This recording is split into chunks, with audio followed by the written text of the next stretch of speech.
everyone, and welcome to the very next episode of Court of Corvids. My name is Jake. I hope you all are having a wonderful, wonderful Sunday and wonderful weekend. I'm pretty sure I got everything right this time. My name is Jake. I am the GM of this group. I go by he, him, but I will be playing a lot of different characters, so keep up with that. Let's start this around. William, why don't you start us off? Tell us a little bit about Remy and some projects that you're working on. Yeah, hi, I am William, they, them, and I am playing Remy Ashwillow, the Dampier Goblin Fighter, also they, them, and I do another show for QueueTimes called Hijinks and Handlebars. It is a long-running Kids on Bikes campaign that when we went remote at the beginning of the pandemic, we started doing Dungeon World. So that is Hijinks and Dungeon World, and there are about 40 or so episodes backlogged of the Kids on Bikes system continuous campaign that we will return to eventually. And there are about 20 or so episodes of the Dungeon World campaign that are backlogged. And we will be returning with the Dungeon World campaign at the beginning of February with some guests in there, here and there. But you can find both of those on the QueueTimes main YouTube channel on a playlist called Hijinks and Handlebars, and another playlist called Hijinks and Dungeon World. I'm also in a band called Glass Beach with Jonas, and I'll let Jonas talk a little bit more about that. And as far as stuff, we're going to do a tiny little tease for something Glass Beach related today. And we are coming out with a cover that is going to be on a comp. Oh, it's the 24th. Yep. Yeah.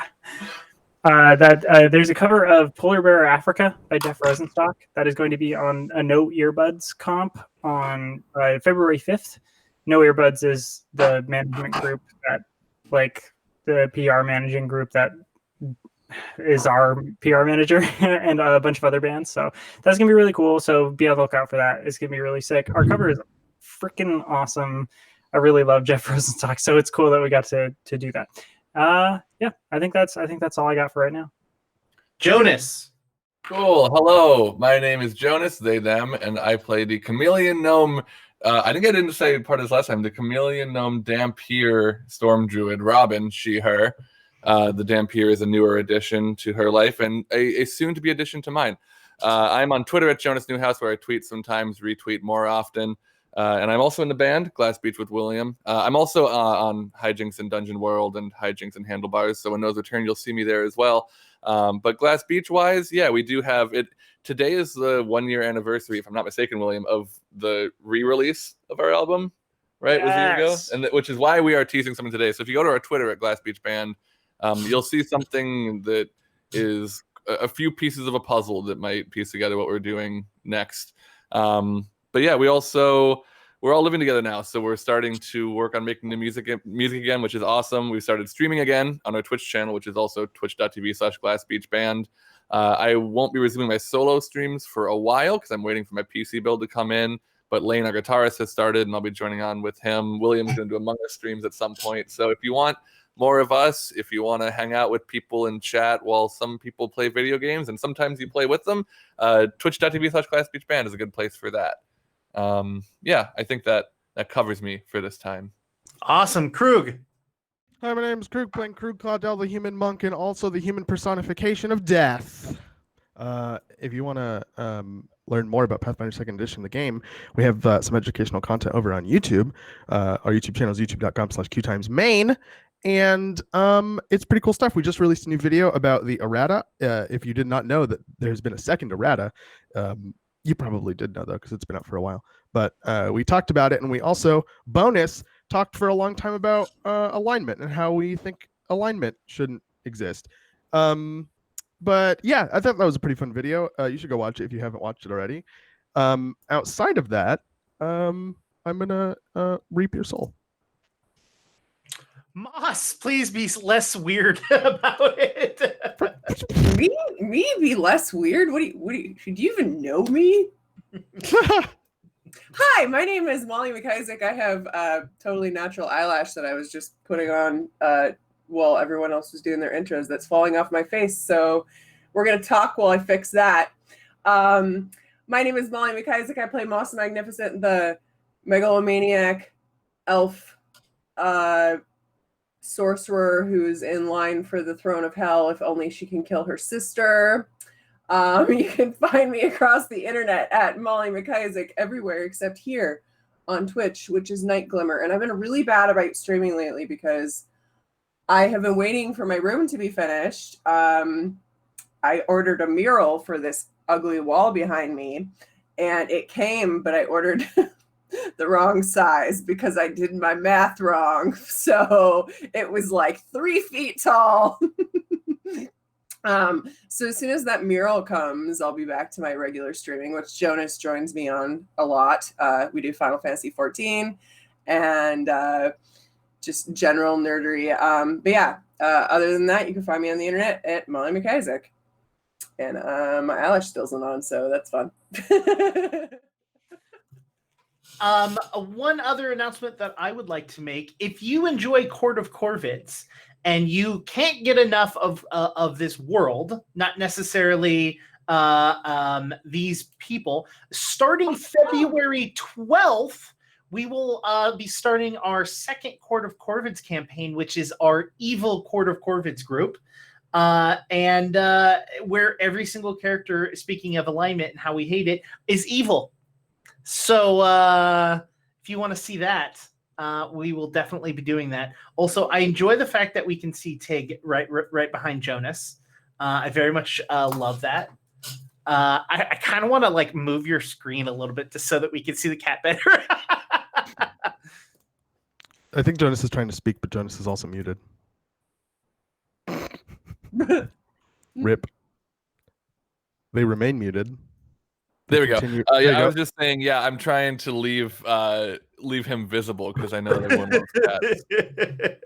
That's how the ratings go up. Is Maybe my demon dog will come make an appearance.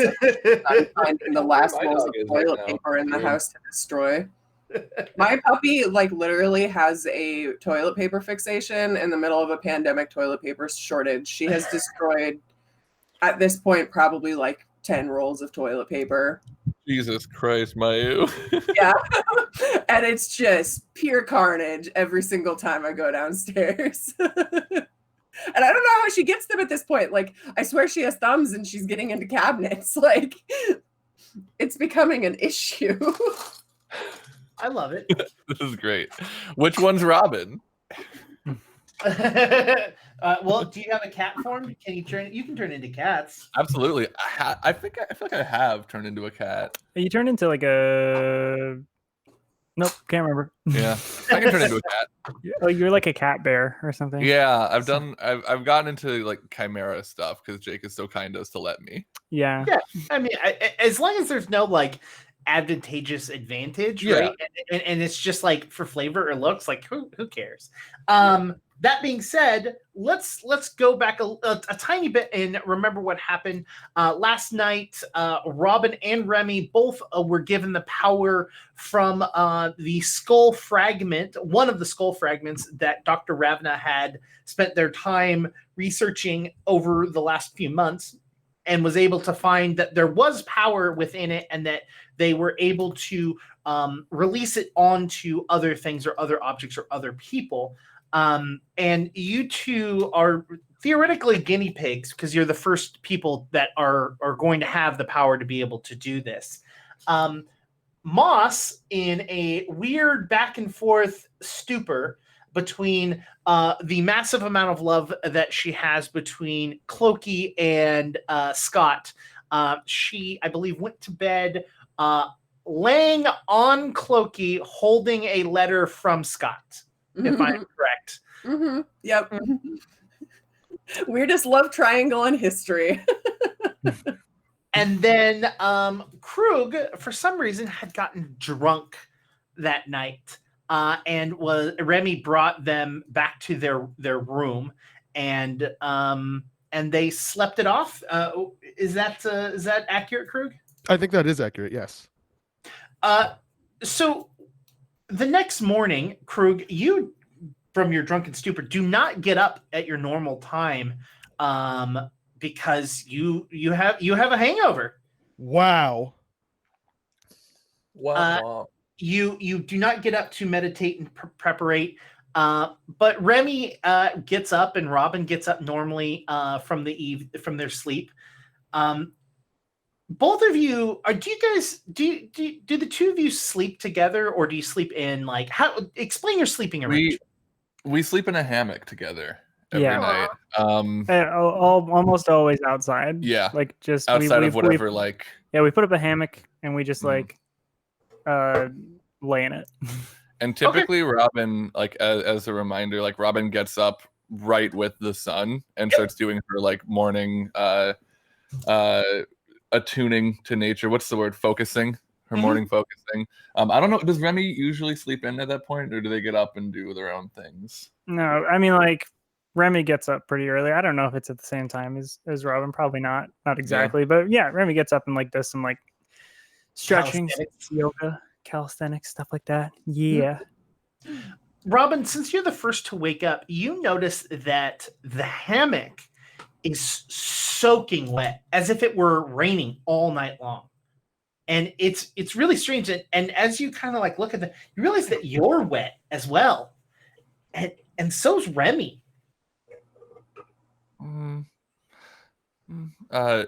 Robin kind of nudges Remy to wake them up just enough. Just wake them up enough. Remy. Yes. Did you hear any storms last night? Or did I hear any storms? No, I did not. I slept like the baby Remy. Yeah. Okay. Yeah. We're soaked, babe. We're soaked. Yeah. I want to roll Jake a nature check and see if it seemed like it rained on us last night, because that is the most logical explanation. But that's an 8, and I think my nature is 13. Let me double check that. It's 13 or 14, and that 1 point could really make all the difference.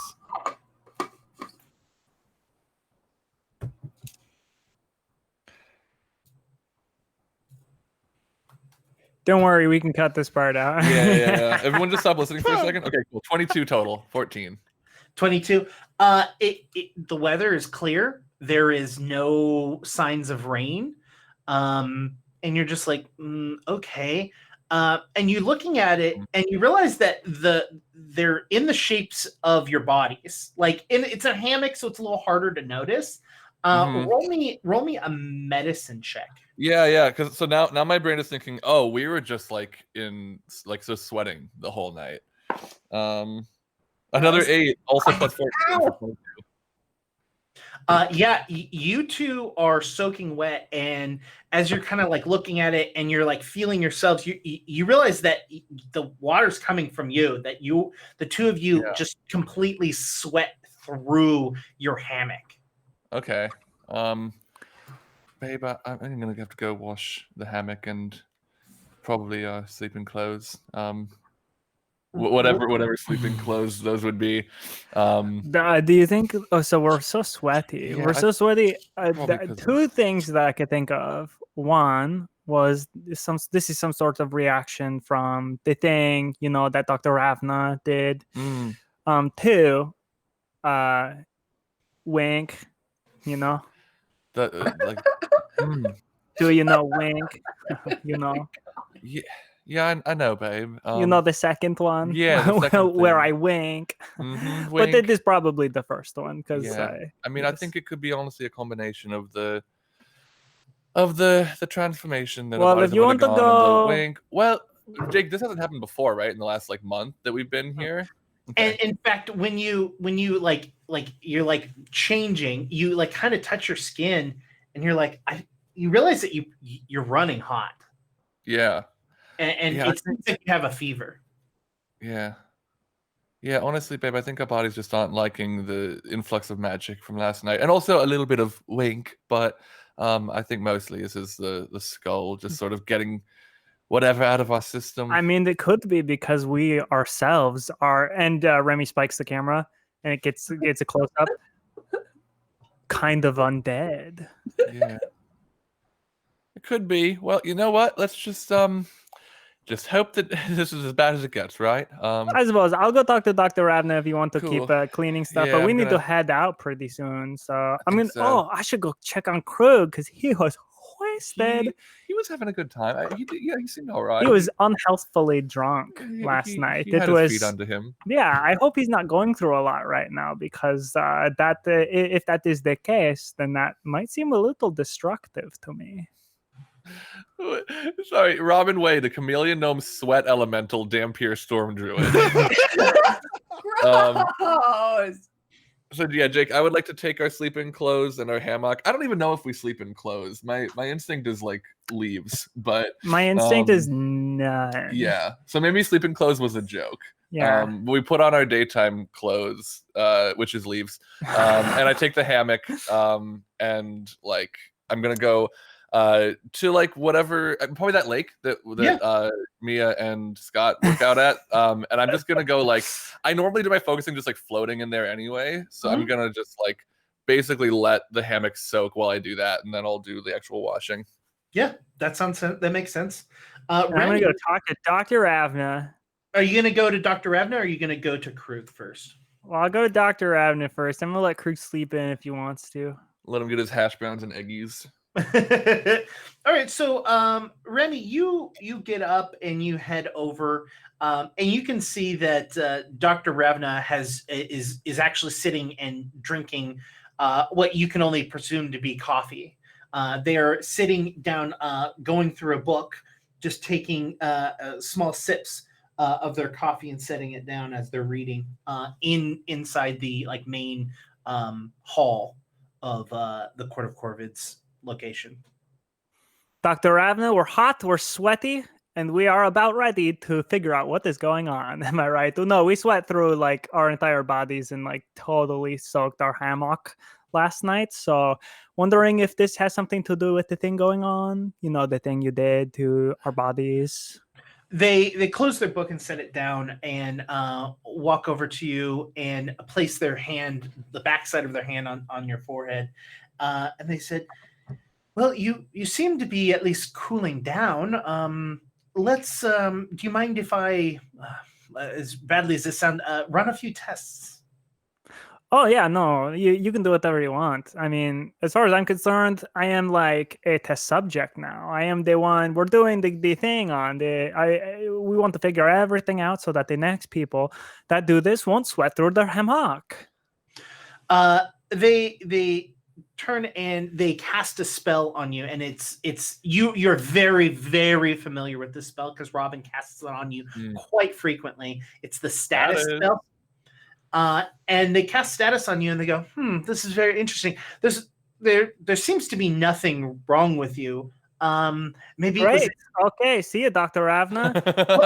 And Remy walks away. Oh, okay. All right. I will just put this in my notes, I guess. And they like pull out like a notebook and start writing it down. Remy, Robin, sweating through clothing. Remy short with conversation. Cool. All right. Where does Remy go next? Krug. Straight to Krug. Krug, are you still asleep? Would you say? I think I've woken up and I'm really queasy, and I realize that I've woken up very late. Maybe like I normally wake up at 6 and it's like 9 or 10 or something like that. Ooh. And I'm trying to do push-ups through the queasiness. I'm trying to like get my training in, and it's going really bad. I'm just like, oh god. And that's kind of where you walk in on me. Is your door open or closed? Open. Okay. You start walking towards Krug's room, and you start to hear the.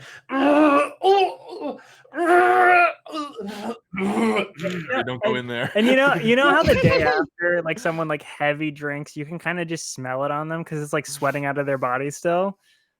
Yeah, I feel like Remy is walking in like, oh my god, oh my goodness. Krug's usually pretty cleanly, and he's skipped his morning routine to try and get the training in, and so he's maybe like a little bit of BO in there too.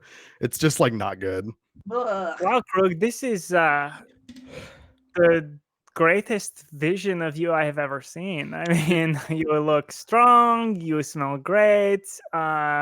Just wondering when you think, checks wrist for no reason. When do you think you will be ready to head out?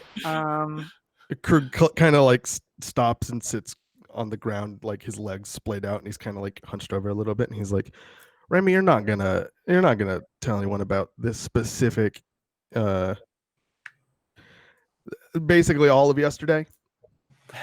Oh, Krug. I mean, as far as I'm concerned, my big old Remy promise, my lips are sealed. Great. Now, if you can then explain to me what happened yesterday, that'd be wonderful.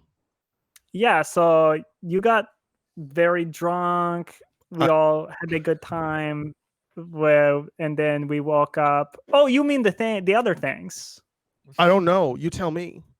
Oh, okay. So yeah, we were at the bar. You got very drunk, tipsy crow, all that stuff. I got a piece of the skull fragment kind of like attuned to my body. So did Robin.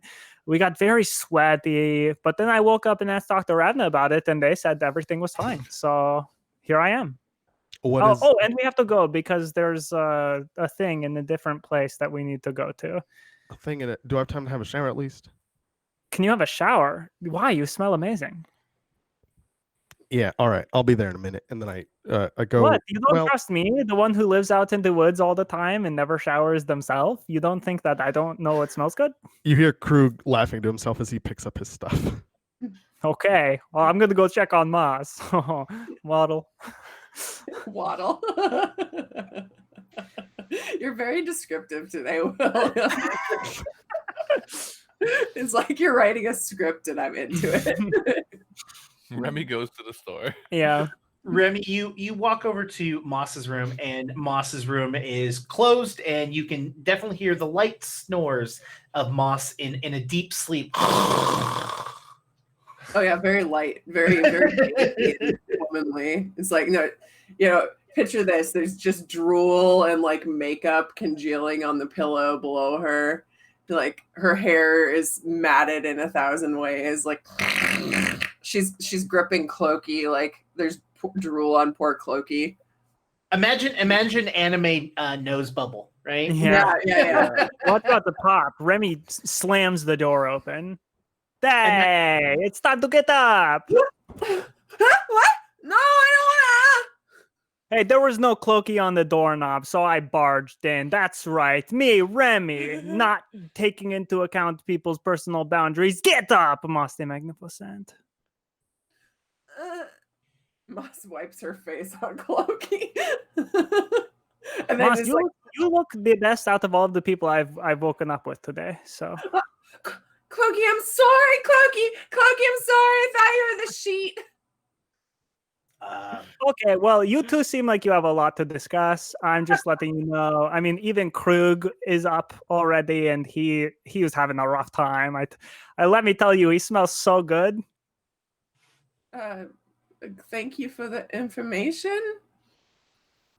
You're welcome. Okay, I got to go back and find my wife. We were really sweaty this morning. We sweat through our hammock. It probably had something to do with the skull piece. But I talked to Dr. Ravna, and they were like, no, everything's fine. So here I am. Okay, get ready. We have to go soon. Bye-bye. Have some eggies. Have some toast. Then you will have the most day. Awesome. Bye now. I've told you before not to give me this much information before I've had coffee. Remy's already gone. Krug, where did you head? Did you head directly to Dr. Ravna? No, Krug went to bathe. Okay. I don't know if running water is a thing. I said the word shower, but that was just kind of a convenient the word. lake. You can go bathe in the lake. I guess I grabbed like a towel and a change of clothes and went to the lake, cleaned myself up, and then went to Dr. There's just a wizard that stays in the bathroom that casts create water over and over. I mean, I'm into Make sure you tip the wizard. If that's the world, Jake, then that's totally fine. It just makes me think of wizard. It makes me think of like old school Flintstones where like the elephant is That's funny.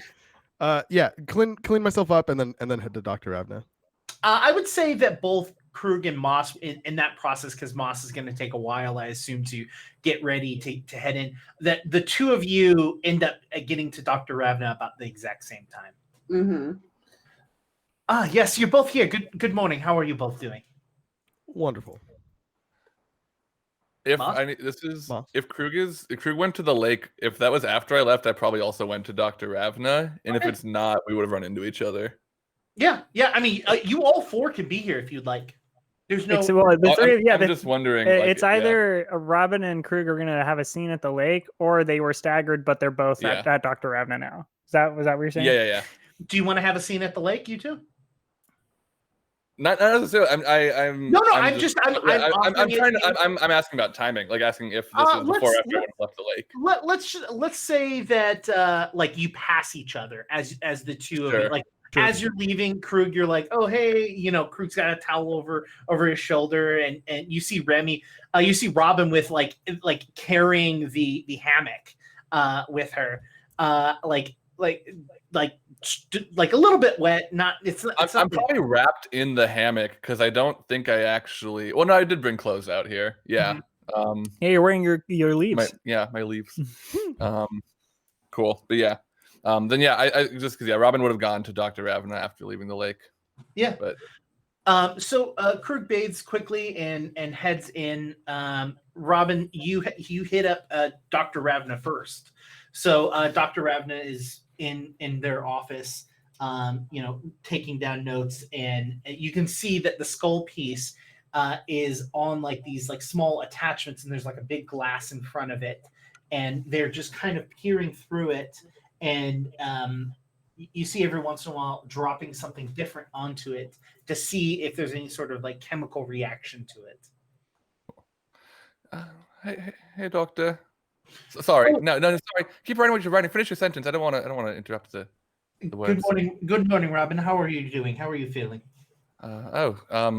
Sweaty, clean now. Did Remy come by and tell you about the sweat? Yes, Remy mentioned that they sweat through their clothes in the hammock from last night. Yeah. Was that the same? I did the same. Sorry. I was asking if that was the same for you as well. Yeah, same for me. Yeah, it was the same. I also sweat through the hammock. It was easy to clean out. It seemed like sweat. It was a lot though. I don't know. I feel mostly fine. I think. Moss not so subtly takes a little like spray of perfume out of one of her robe pockets and kind of just like just sit around her, but also like near everyone else. And it just like tucks it back in without saying a word. Robin, do you mind if I cast status on you? No, not at all. Good thinking, Doctor. I probably, I could have done that too. But yeah, please. You've got. Who knows what I'll need my magic for? And they cast status on you, and they go, yes, this seems to be exactly the same for Remy as well. But I noticed that you aren't short in conversation, just Remy. So that might be a small side effect because they're a goblin. Maybe I'm not quite sure. Oh, short and like were they rude to you? What they mean? Oh no, I wouldn't say rude. Just to the point. Oh sure. Well, I mean that sometimes Remy gets little missions in their head. They probably just had a next thing to go to. They are the way they are. It's so this is a standard thing. So it sounds normal, yeah.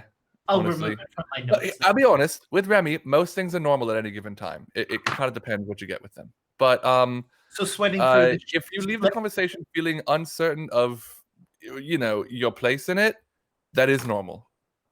That's normal. Not the sweating though, correct? No, the sweat. Well, not that much. Okay, wonderful. Oh, wonderful. Also, good morning, Moss, and the Krug. You walk in as well. Good morning, Krug. How are the two of you doing? Wonderful. I'm fabulous as always. Wonderful. Who would like to start? Who would like to be the first one? Real quick, I got a question though. But yes, of course. What exactly are you doing? Well, we are harnessing the power of the skull piece to allow you to hurt, injure, harm, decimate, destroy, destruct undead, specifically zombies and skeletons. Into me? Or into the hand wraps on my fists, or into what? Where is this power going? Well, for Remy, we did it in their sword, and for Robin, we did it into her body. So it's going to be dependent on how it works for you. Krug, you primarily punch with your fist. You don't use any weapons, correct? No. So more than likely, we would infuse it into your body, since your body is your weapon. All right, fair enough. And then Moss, do you use most of your spells most of your magical powers to do damage, or do you do damage other ways? I would say that it is a toss-up between, beautiful spells of destruction and beautiful spells of healing. It depends on how generous I'm feeling that day. But Clokey, do you want to wield this power? I mean, I'm the only one that technically does damage, but I mean, I guess healing kind of sort of does that thing too. Undead Maybe ask the doctor if healing and this affects each other. I'm not quite sure. Dr. Ravna, would this have any bearing on my healing? And also, can my lovely companion here, and she kind of flips around Clokey. She's being very extra, like, simpery with him, by the way, because she's trying to get back in his good graces. So she's just overly complimenting and, like, flourishing him a lot. But I was wondering if perhaps he could help me wield this power, as he really is the direct line to my incredible, beautiful fireball powers. Well, this is interesting because there are a couple of things that we could test. I wouldn't want to put it both on you and Clokey because I don't know how it would work in relationship with each other. I also don't know how it would work with What? Is any I'm not quite sure about what that was about, but I will move forward. I also am not really sure how it would work with healing both on your friends as well as healing on the undead, since they will this is interesting. We could it's really a choice for you. We can surefire know that Clokey can do the damage and affect these undead more for sure and just test that, or we could test another thing, which would be how healing works as a whole with you. Yeah, for what it's worth, I will be testing that as well. I do wonderful. like to heal. Yes, I've got some healing magics. Well, let me say that at this point, the majority of the damage and healing I do is kind of a dual situation with all of the undead we've experienced. I have healed my companions here, as well as taken down many undead with my healing spells. So I suppose I would like to start there, and whatever you need to do with that. Wonderful. Who would like to start? Krug or Moss? Which one of you would like to start? Please me. I love you first. Wonderful. Moss, please come forward. Robin, do you mind assisting me? Not at all. Not at all. Just point me to the words or whatever. Yeah, I'm happy to. Wonderful. Roll me a nature check. Cool. No, just Robin, because Robin is assisting Dr. Ravna in a ritual. Moss, place your hands upwards towards me, and I'm going to place this skull piece, and they grab the skull and they place it on your hand. Palms up. Yeah, there you go. What was your nature check? 16 plus 14 for 30. Oh, nice. Beautiful. Both Robin and Dr. Ravna speak the words in almost exact unity and begin to cast the spell over you. You can see that the skull piece starts to blacken with an ichor, and it leaches out, and it looks like it's piercing the palms of your hand, but you don't feel anything. It doesn't even feel like the skull piece is in there, and it looks like it's pumping something into you. And through your skin, you can start to see your veins start to darken, and then it lightens back down. And Dr. Ravna takes the skull piece off and sets it off. You should be fine now. That was disgusting. Yes, we're not using the most what is the word?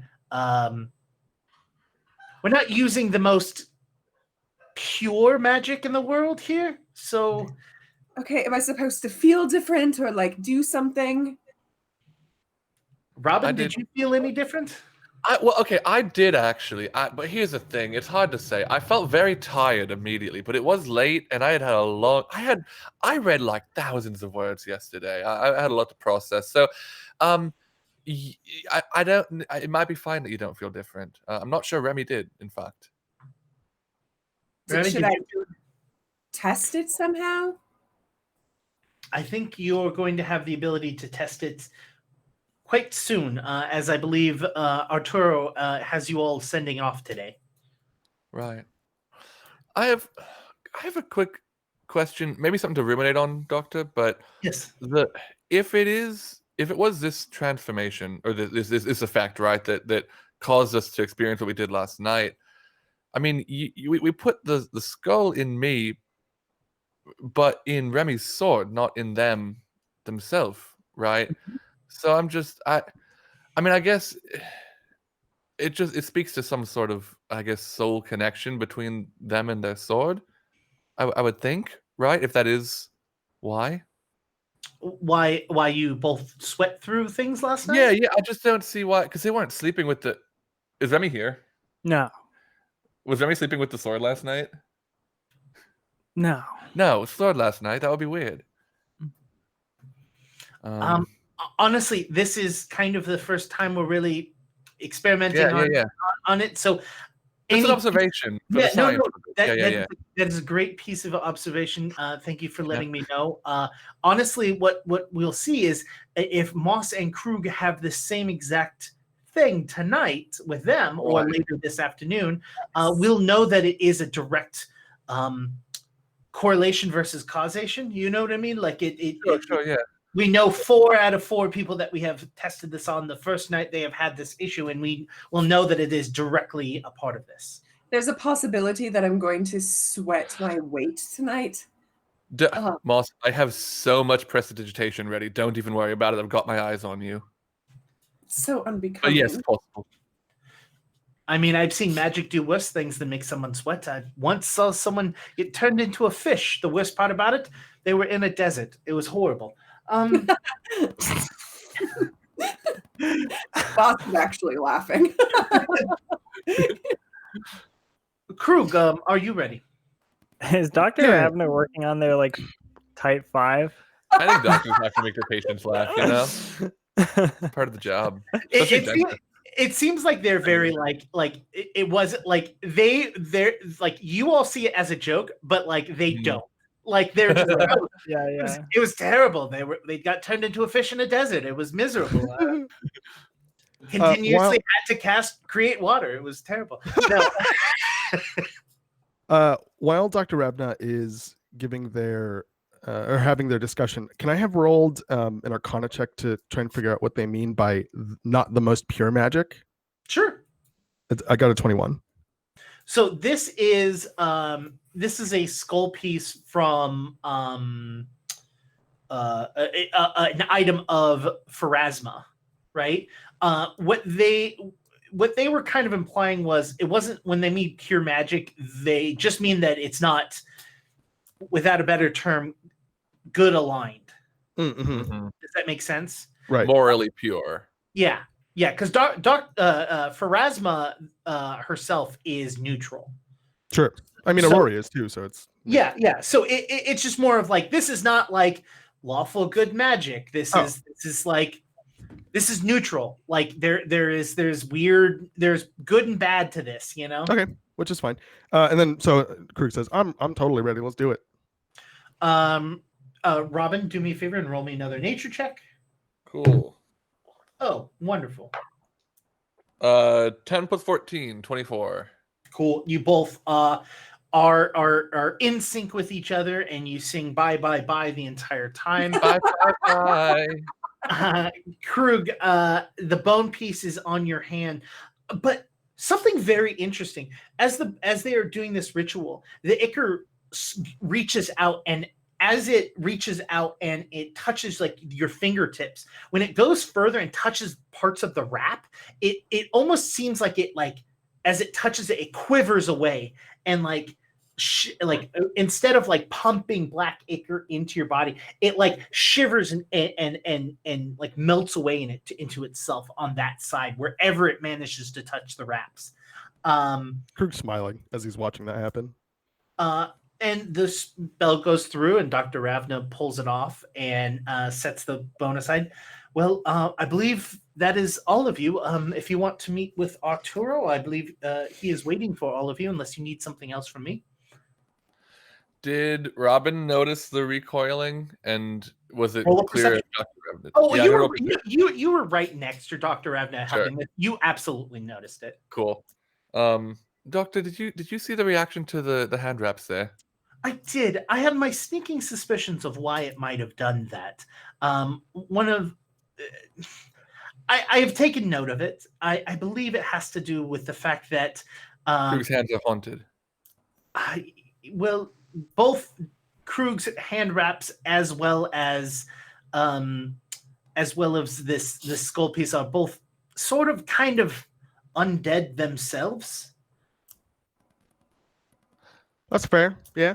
Wait, skull is this like Pharasma's skull, like from a body that Pharasma used to have? No, it is a skull that Pharasma keeps with her, or at least she did for a long period of time. But it when we say her skull, it just means her possession. Yeah. But when the skull is kind of undead, I mean, could you just elaborate on that a little bit? I hadn't really thought of it in that way before, and it's kind of troubling to me.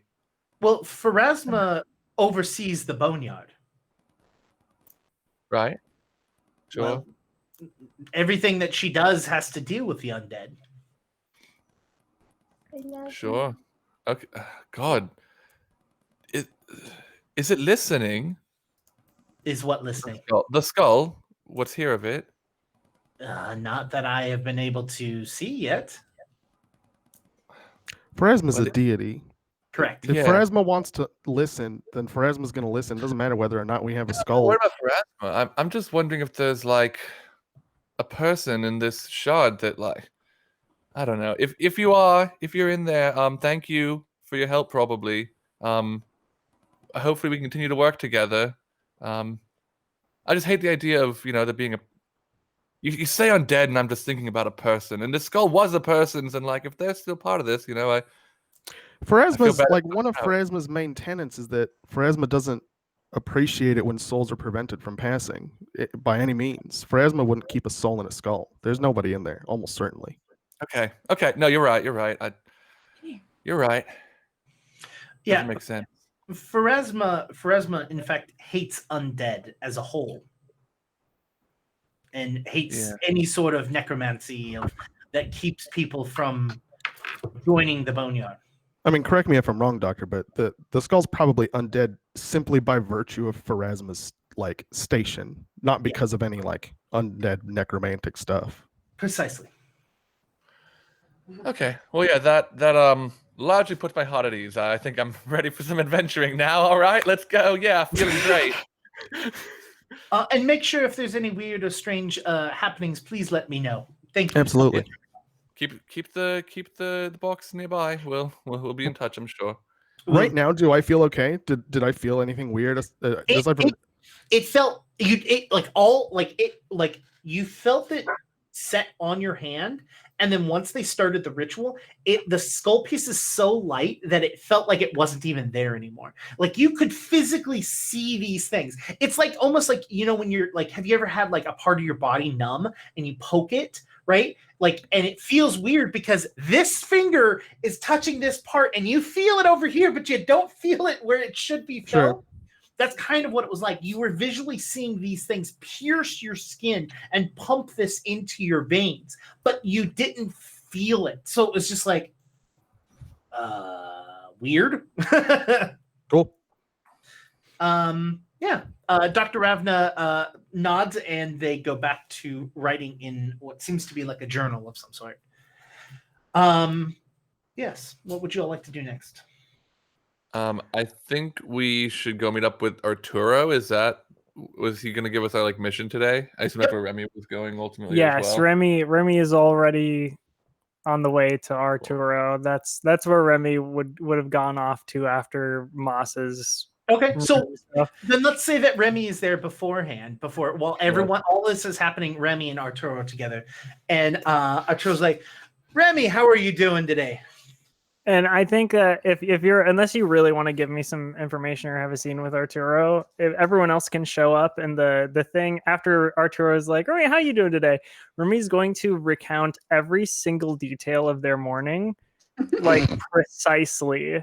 just a little bit more detailed than like the way that they had told Krug, and then when they had gotten to Moss, telling Moss, like adding a new person each time they retell their morning.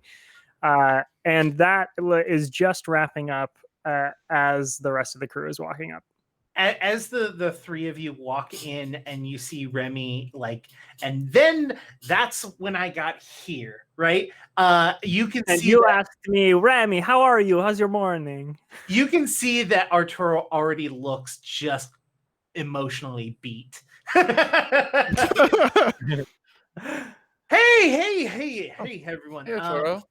Hey everyone, Arturo wants to know how all of us are doing today, like what your whole morning was. You know what? Actually, I think it's important that we skip forward on that and we go straight to what we've got going on. Is that all right with everyone? Absolutely. Hey, you're the boss, man. Brief version, took a bath, washed some sheets, got some magic in my friends.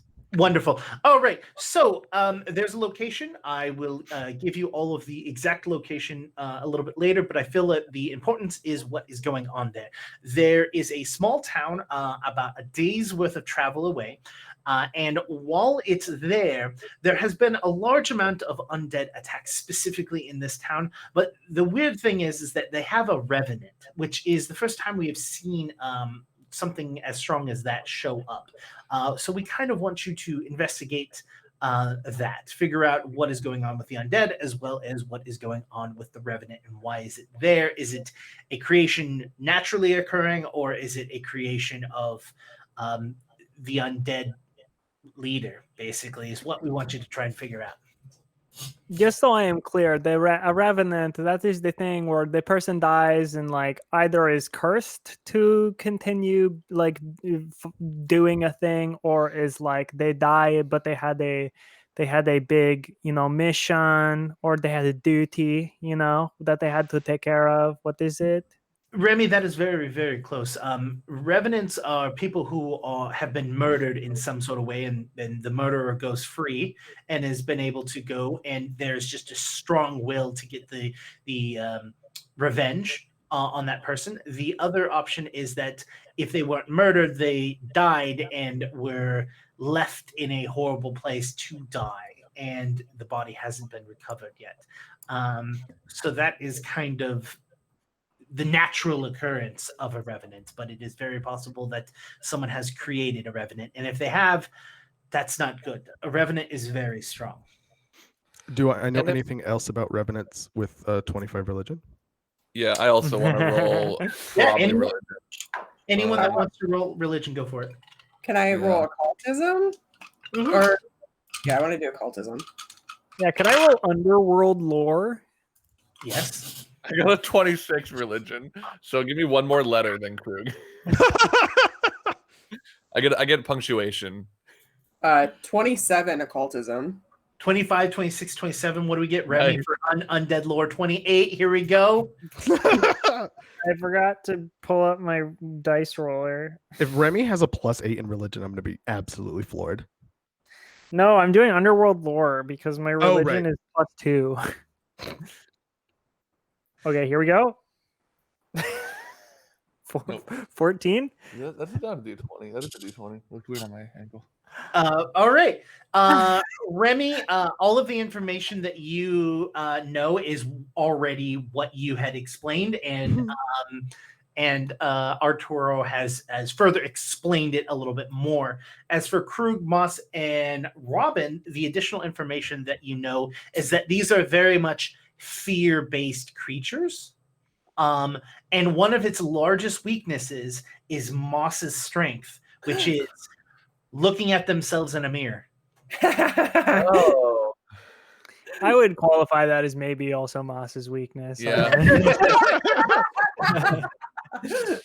She gets under her own thrall and just kind of stays. I don't know. There. I feel like maybe in the middle of a battle, if things are going pretty serious, and the villain just like tossed a mirror at Moss, it might. I'm not saying it would, but it might. I feel like we'd have to make her roll something. Fort save, yeah, definitely. Okay, so Moss definitely, like, when she walks by like windows, she always checks out her own reflection. She's like one of those people. Yeah, when Moss is on a Zoom call, she's like always looking at her own little image. Yeah. Okay, so what if like Moss always has? I mean, Moss obviously always has a mirror with her. What if we just like took it out and made the Revenant look at itself? Yeah, so It's not a bad idea. it has a thing called self-loathing, which if a Mm. revenant sees its own reflection in it, or an object that has an importance to them in life, it has to make a will save. That is the out of game kind of thing. But in game, it's just that they usually have some sort of negative effect, that they hate the way that they look because they are now undead, and so they do not like seeing themselves as what they are versus what they were in life. I mean, yeah, I think as many mirrors as we can get are going to be helpful. And I'm gonna start. Oh God, I've got some tricks to help us, get unscared. I can try to prep a lot of that. But if they do in fact have a revenant, one thing I could say for sure is we're gonna have some work cut out for us. I mean, this is, correct me if I'm wrong, Artur, but probably the most powerful single undead we've had to face. Yes, And I say face because we fought alongside a lich, but yes. Definitely. The other aspect of it that is important to know is if it is a natural occurring revenant, the only way to really defeat it, if you kill it, it will rise again later and come back. And if it is a naturally occurring thing, you're going to either need to find its body and bury it properly if it has died of natural causes and its body couldn't be found, or you must find the murderer. Those are the only two ways to really defeat a revenant. Now, when you say find the murderer, do you mean like Markle? Do you mean like kill the murderer? No. Or do you mean like just find the murderer? As in, the murderer must be brought to justice, and that could be a wide range of things. It could just be them paying the punishment for them murdering someone. It could be them being put to jail. It could be them being killed themselves.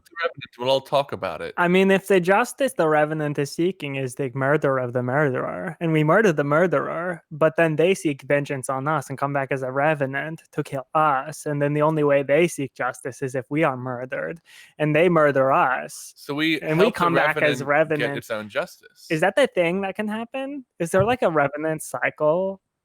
No. Oh, okay. Well, how would we find this information? Which piece of information would you like to Well, like any of it. I mean, the murder in particular, I suppose.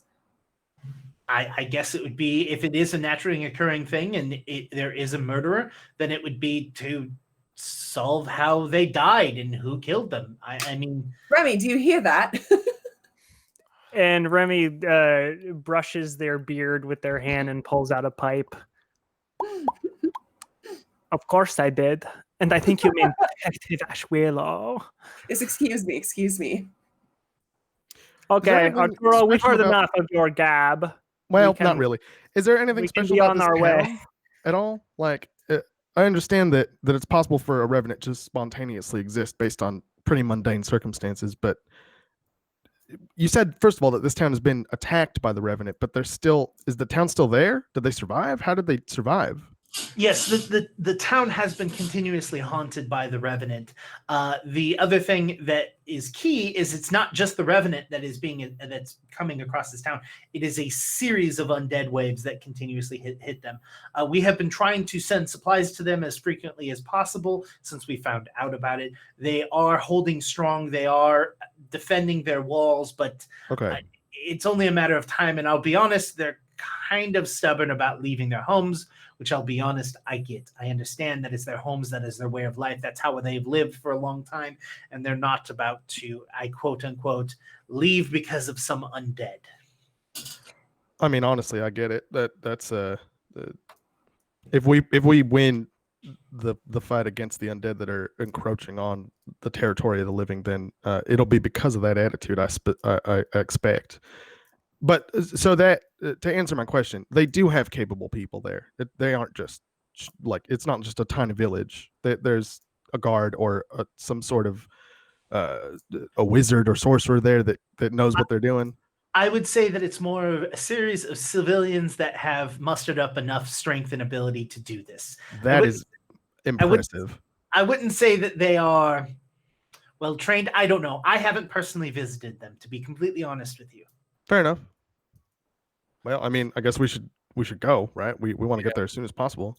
I think so. And I suppose it's just us again this time, right? No backup available. Well, the Mia and the Scott are already there, right? No, they're at another location. Oh, okay. So they'll be alone the whole time. Mhm. Yes. Well, I guess it is. Get ready. We should get ready. It's a small vineyard that's been having issues with undead, and They're at a vineyard. We should go get ready.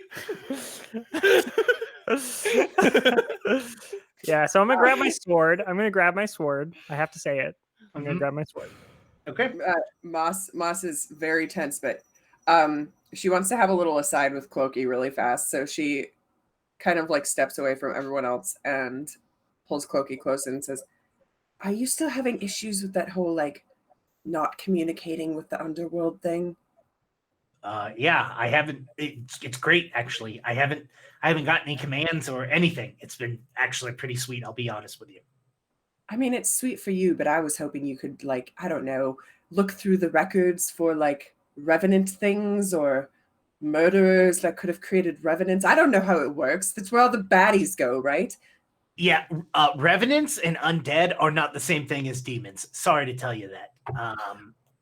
Okay, listen, I'm still learning where the correlation is here. It seems like there's a very thin line. Okay, so first there is a bunch of planes of existence that are out there. You're on the plane, of the material plane, where like all of you all just like hang out and do your thing. There's a demon plane where I live, or lived, I should say, where all the demons hang out and live in a fiery hell of awesomeness. And then there's the boneyard, which is, I'll be honest, never been there, but it scares the shit out of me. It's basically a giant sea of souls. That's it. Moss is zoning out. Yeah, and like he continues to like give you like excruciating details of how like the different planes of existence works outside of the material plane. And I imagine all of this is happening, and everyone else is like packing the caravan up to Moss get is standing ready. there just looking at herself in her hand mirror while Clokey goes on and on. If Clokey is explaining the entirety of the relationship between all of the planes of existence, then probably in the middle of that conversation, Krug's gonna walk up and be like, "Moss, can I talk to Clokey for a second?" Oh God, yes, please. Okay. I'm gonna take the cloak and kind of like saunter off and hey, Clokey, it's been a while since we've spoken. Yeah, what's up? I just wanted to make sure you're still on board to help me with what I need to do. Yeah, we made a deal, right?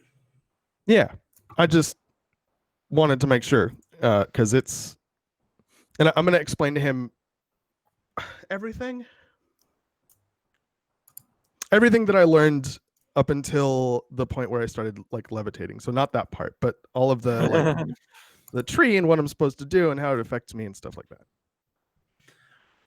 And he goes, I'm gonna be completely honest with you. That's pretty fucking trippy. You know, and that's what I thought at the beginning, but I guess if you really think about it, like it's got to be done, right? And if there's not a deity specifically, I guess not assigned, if it's not the purview of a deity to individually accomplish that task, then I guess somebody on the material plane has to do it, right? He is going to make a roll.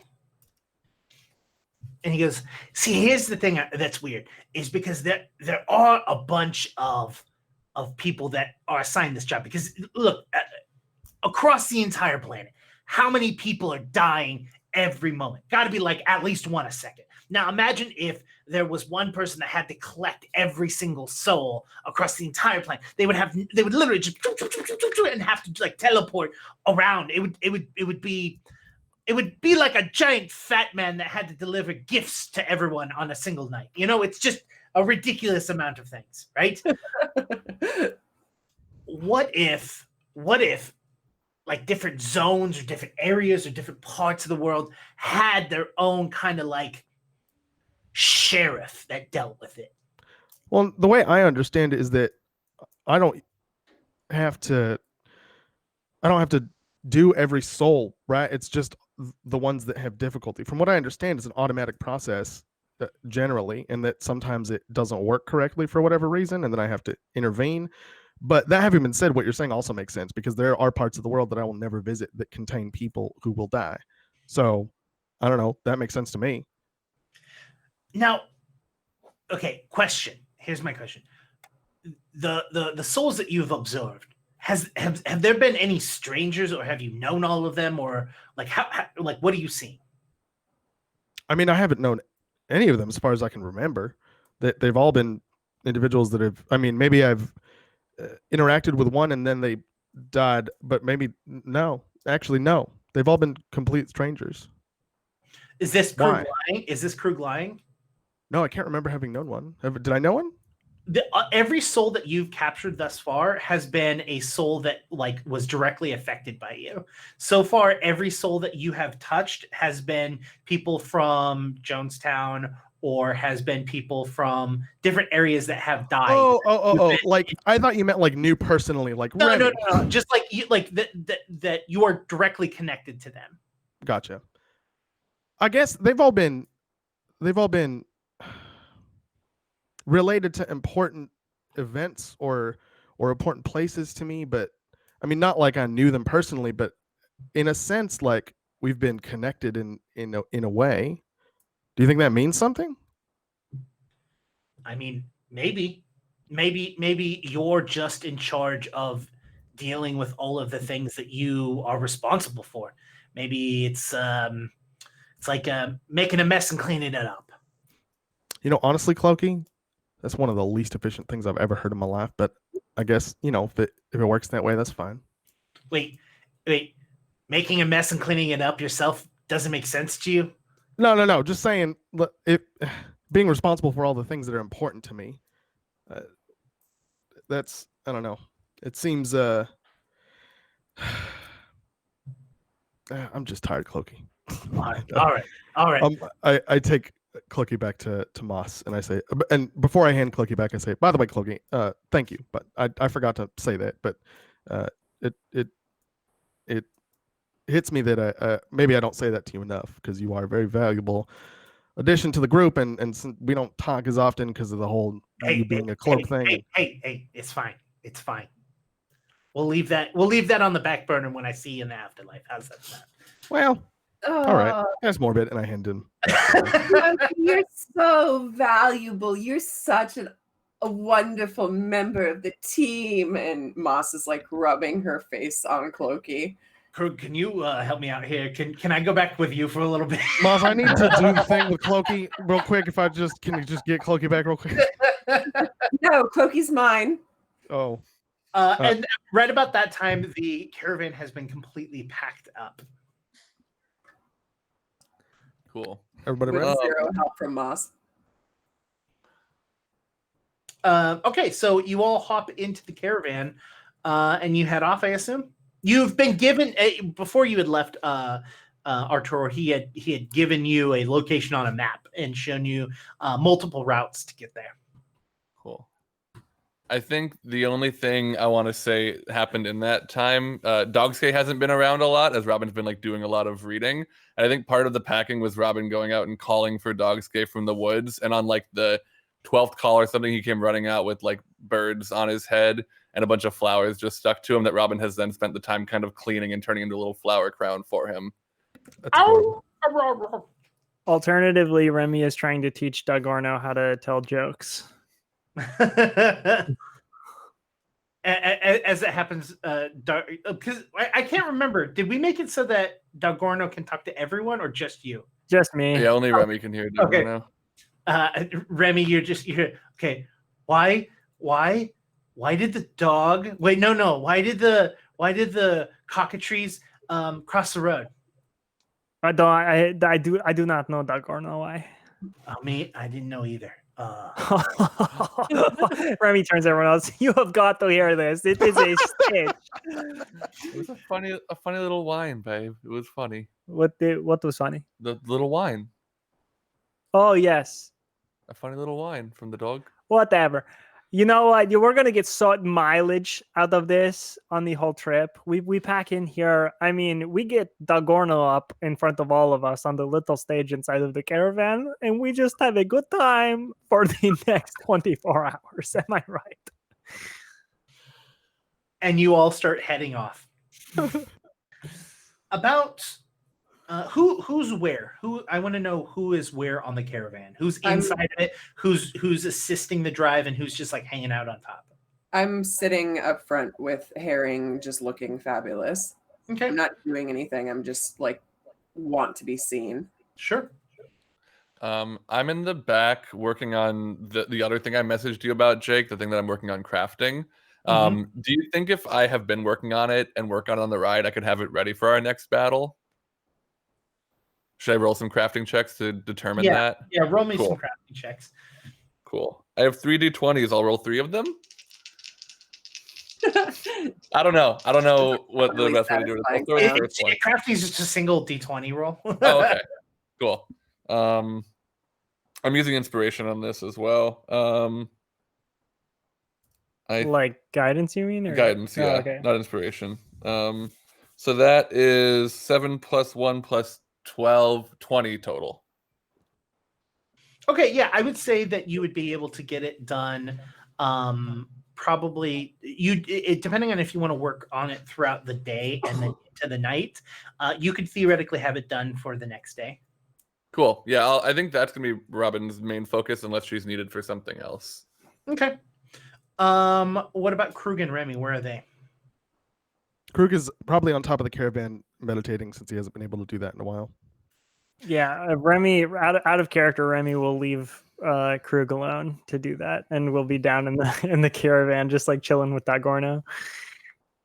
Then Moss, roll me a perception check. Gotta open my character sheet again. Okay. 24. A 24. Mm-hmm. You hear coming from the tree line.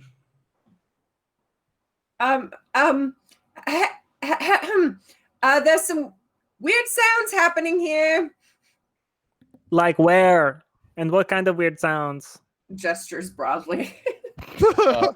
Poke my head out and I'll percept as well. I would also like to percept. Yeah, you know what? If everyone else is percepting off a cliff, I'll do the same. Okay.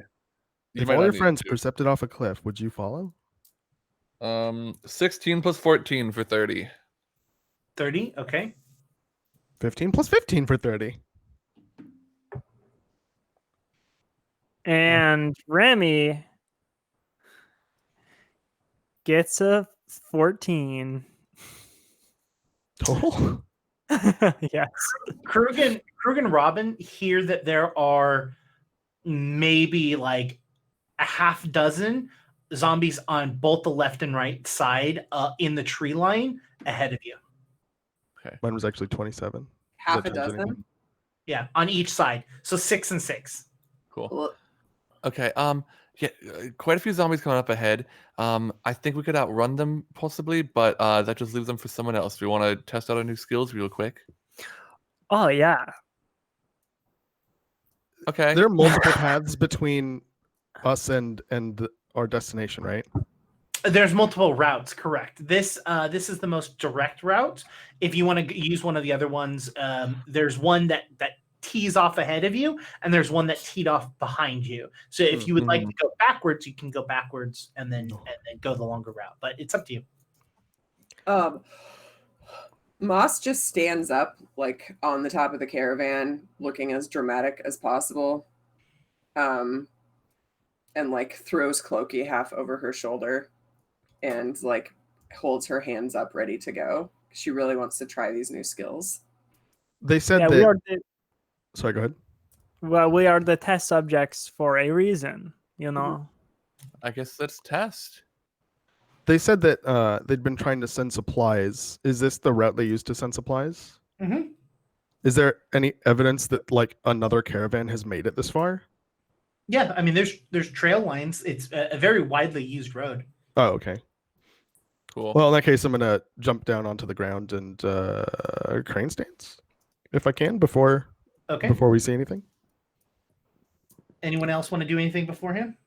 Yeah, I'll hop out the caravan with my bastard sword, and I'll ready up. I wanna ride on top of the caravan until I'm within like, I think 50 feet is my usual. Maybe it's actually 30 feet is my usual spell range. Hold on. Yeah, when I can get like 30 feet away from where the zombies start, I want to do a big wind leap into the tree line and try to land on a branch where I like will be able to fire at them from a stable position that's not the caravan. Okay. So you all kind of prepare yourselves.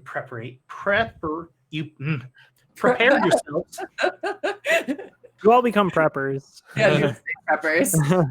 You all prep everything as things happen. And Krug and Robin, with your 30 perception, you're both still very high. You hear the sound of rope snapping. Like snapping, like breaking, or snapping, like whipping? Snapping as in like something is cutting it. Oh. And From both sides? yes. From this.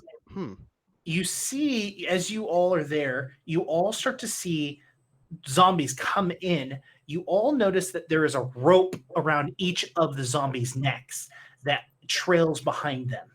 Ooh. Okay.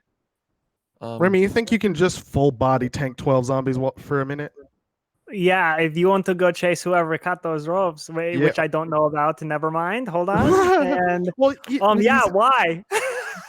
Jake said you can see the ropes on their necks when they come out of the I know, line. but I didn't hear the cutting noise. Oh, okay. Yeah. Yeah, I think that's a good idea, Krug. Which side do you want? Because I can be very quick as well. I'm gonna go to the right. All right, I'll go left. And I will go center. Moss, keep them alive. And that is where we're going to take our break for today. We'll be back in about 10 minutes. We'll see you all shortly. Welcome back, everyone. Before we get started, I forgot to show off something pretty cool. Which is a lovely shirt that says "Bastard Sword." And Krug has other way. Krug has got no. I'm saying it goes bastard sword. Oh yeah, you whispered sword. Did you whisper? That's when we meet the anti-Remy, like when there's the team of like clearly the evil versions of us, not this evil team that like is a second show, but like evil Robin, evil Remy, evil Moss. That's what evil Remy says. Everyone has goatees. This is actually designed by Murphy Pop, who's in chat, who plays Russ on our Discord server. She designed this. I love it so much. This is actually available right now, so if you want to pick yours up, there is a link that gets put every once in a while. It is to our Teespring store, so feel free to pick that bad boy up. And then Krug has got our QT sweater, and there's two different versions. There's one with just the QT logo, and then there's one where it says QT, and then on the back it says QueueTimes. There's also the QT mug. All the merch, and then soon there'll be a new Court of Corvids shirt where it's the full, much larger version of that. We should make a Moss makeup palette. Oh my god. I think you're using the word "we" very strongly there. Molly should make a Moss makeup palette. Yeah. Imagine there would obviously be a color called Cloaky. Yeah. That's like the smoky black. Yeah, and then Asmodeus is like a glorious like blood red. Yeah, and then it's just a bunch of blues. Mm-hmm. I love it. I think that's actually possible. Anyways, we'll work on that later. last we left off, all of you have been surrounded by some zombies, and they are starting to come in. And Krug and Robin specifically, heard the snapping of rope, and you can see that all of them have some sort of rope around their neck, and it is trailing behind them. Why don't we roll our initiative? So if you would like to roll stealth instead of perception, that is completely acceptable. Natural 20. Nice. Yeah, I'll roll stealth. Damn, natural 20? You still want to know? Let me get one of those. That's I rolled a 19. I'll take it. 32. 19 plus. Yes, I will roll stealth, please. And that is a fucking 28. Sorry, that was a bad thinking word. 28. 25 for Moss. What was yours, Krug? Sorry. 32. 32. And Remy. Mine is 28. 28. So you tied with Robin. Yeah. Cha. Wait, Chaw. is your stealth 9? Yeah. Oh, sick. That's my perception. If I had time to not look so pale, if I could like change my skin to match the forest, I would have one more. But So Krug, that brings us to you going first. So Remy and I just had a short conversation about how Remy feels comfortable being the only person here that can actually take a hit, and so Krug kind of gives him a nod and sprints off in the direction that the zombies on the right hand side came from. On the right hand side, not the left hand side, because remember they're coming from both sides. Yep. How many actions would you like? You can move one action in and roll me a free perception check.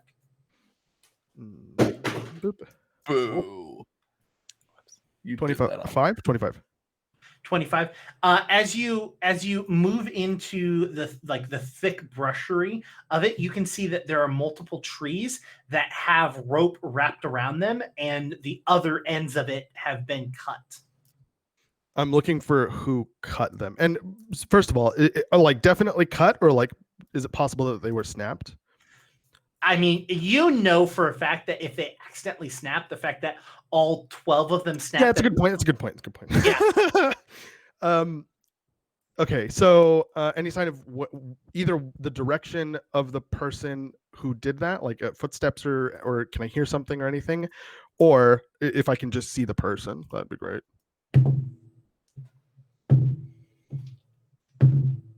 You can see that there are a ton of footprints all over the floor, all over. And you can tell that some of them are zombie footprints because there's bloods, like zombie blood, that thicker, just a coagulated blood on the ground. You can also see that there are strategically placed bushes near each of the trees. It doesn't make sense that they would naturally go there, but you don't see anyone. Sure. I'm going to kneel down and well, I guess I'm just going to kind of no. I'm going to use my hand wraps and make one of the areas near or around the bush difficult terrain. Okay, so you punch down into the ground, and all the rocks just shape up.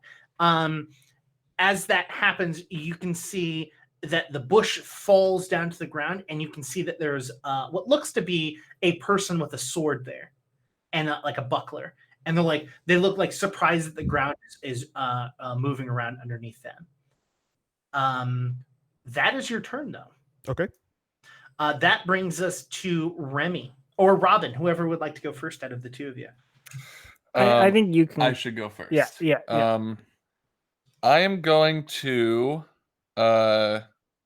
first things first, point at Remy, and yes, this is the highest. I'm going to cast Enlarge on Remy. So as a reminder, for 5 minutes. Is Remy willing to become Yes, big? yeah. A willing creature. Bolstered by magical power, the target grows to size large. Its equipment grows with it, but returns to natural size if removed.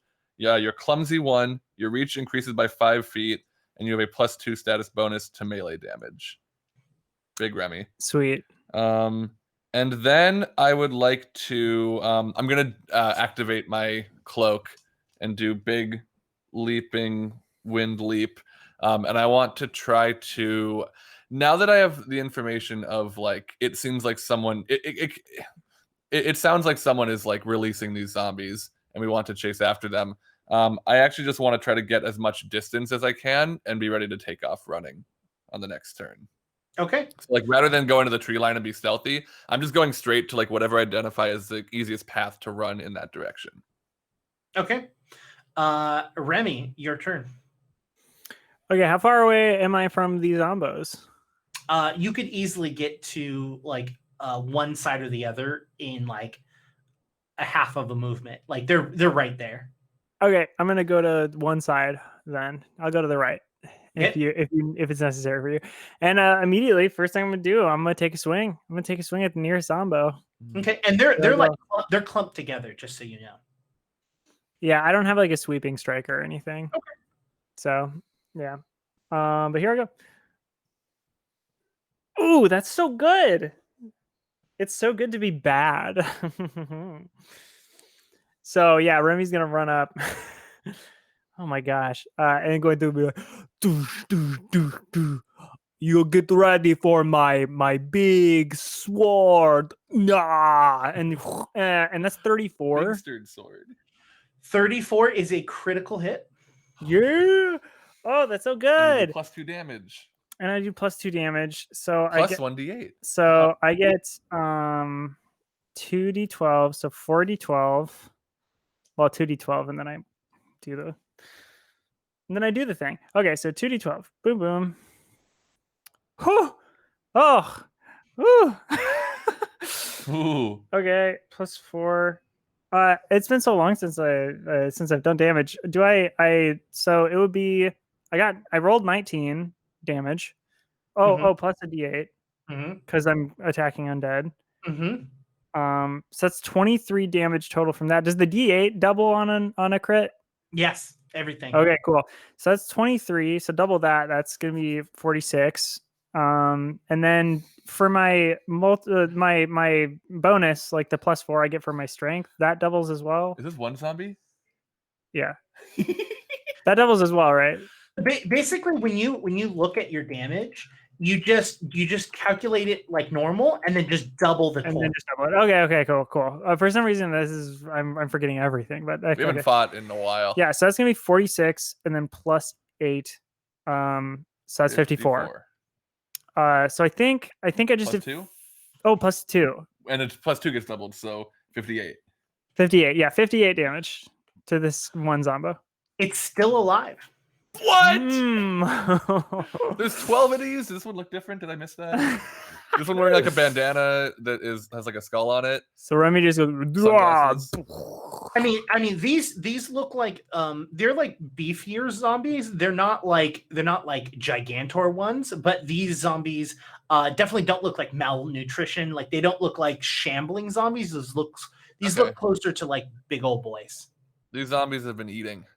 Yeah, and because of that crit, I get my critical specialization with my sword. So that zombie is now flat-footed to me until it's my turn or its turn or something like that. Until my turn. So I'm just gonna strike it again.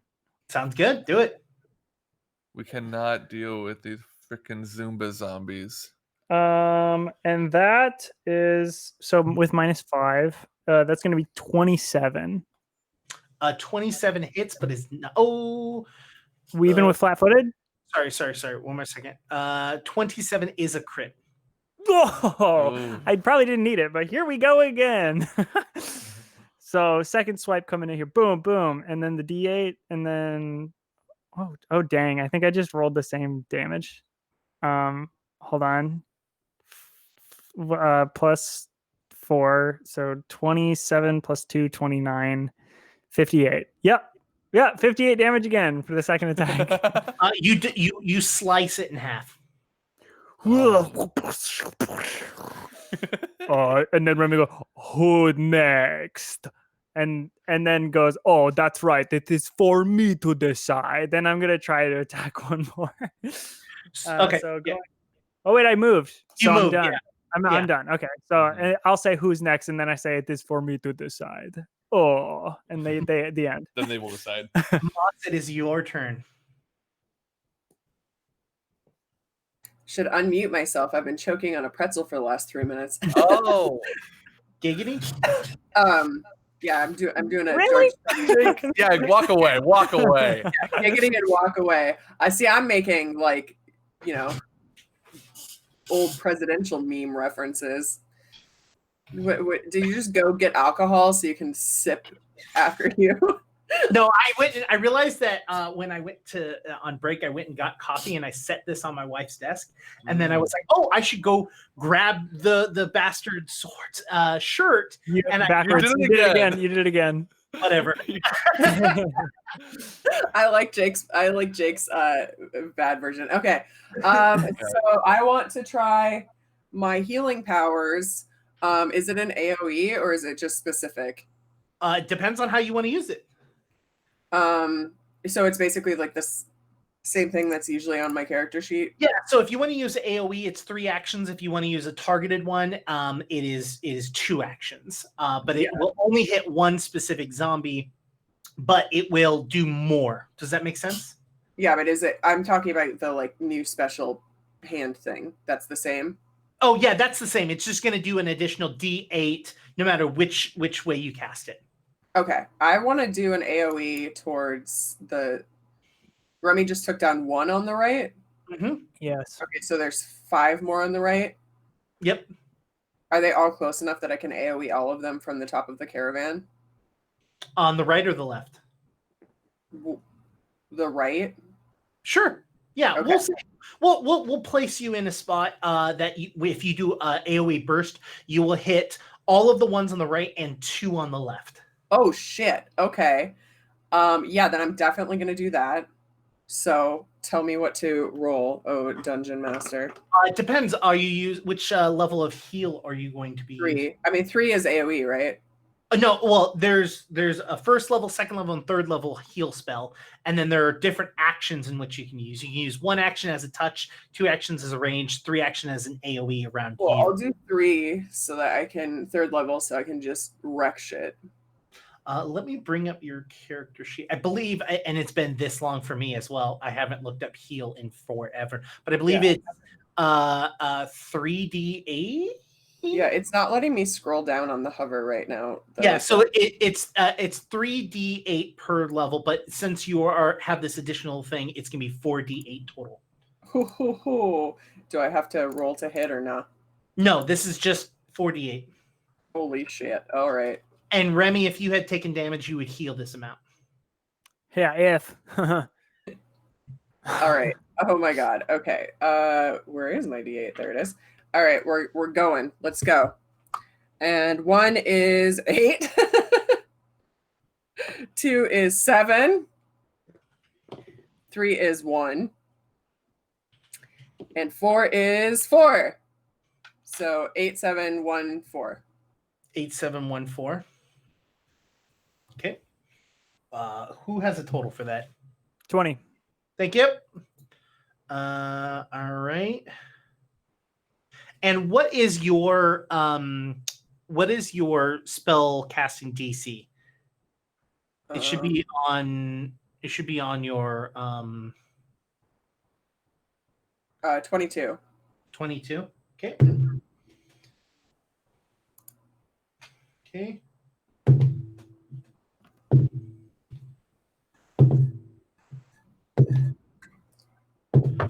All right, so all except for one of them seems to be hit by it hard.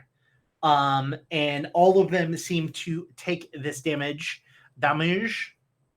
except for one of them.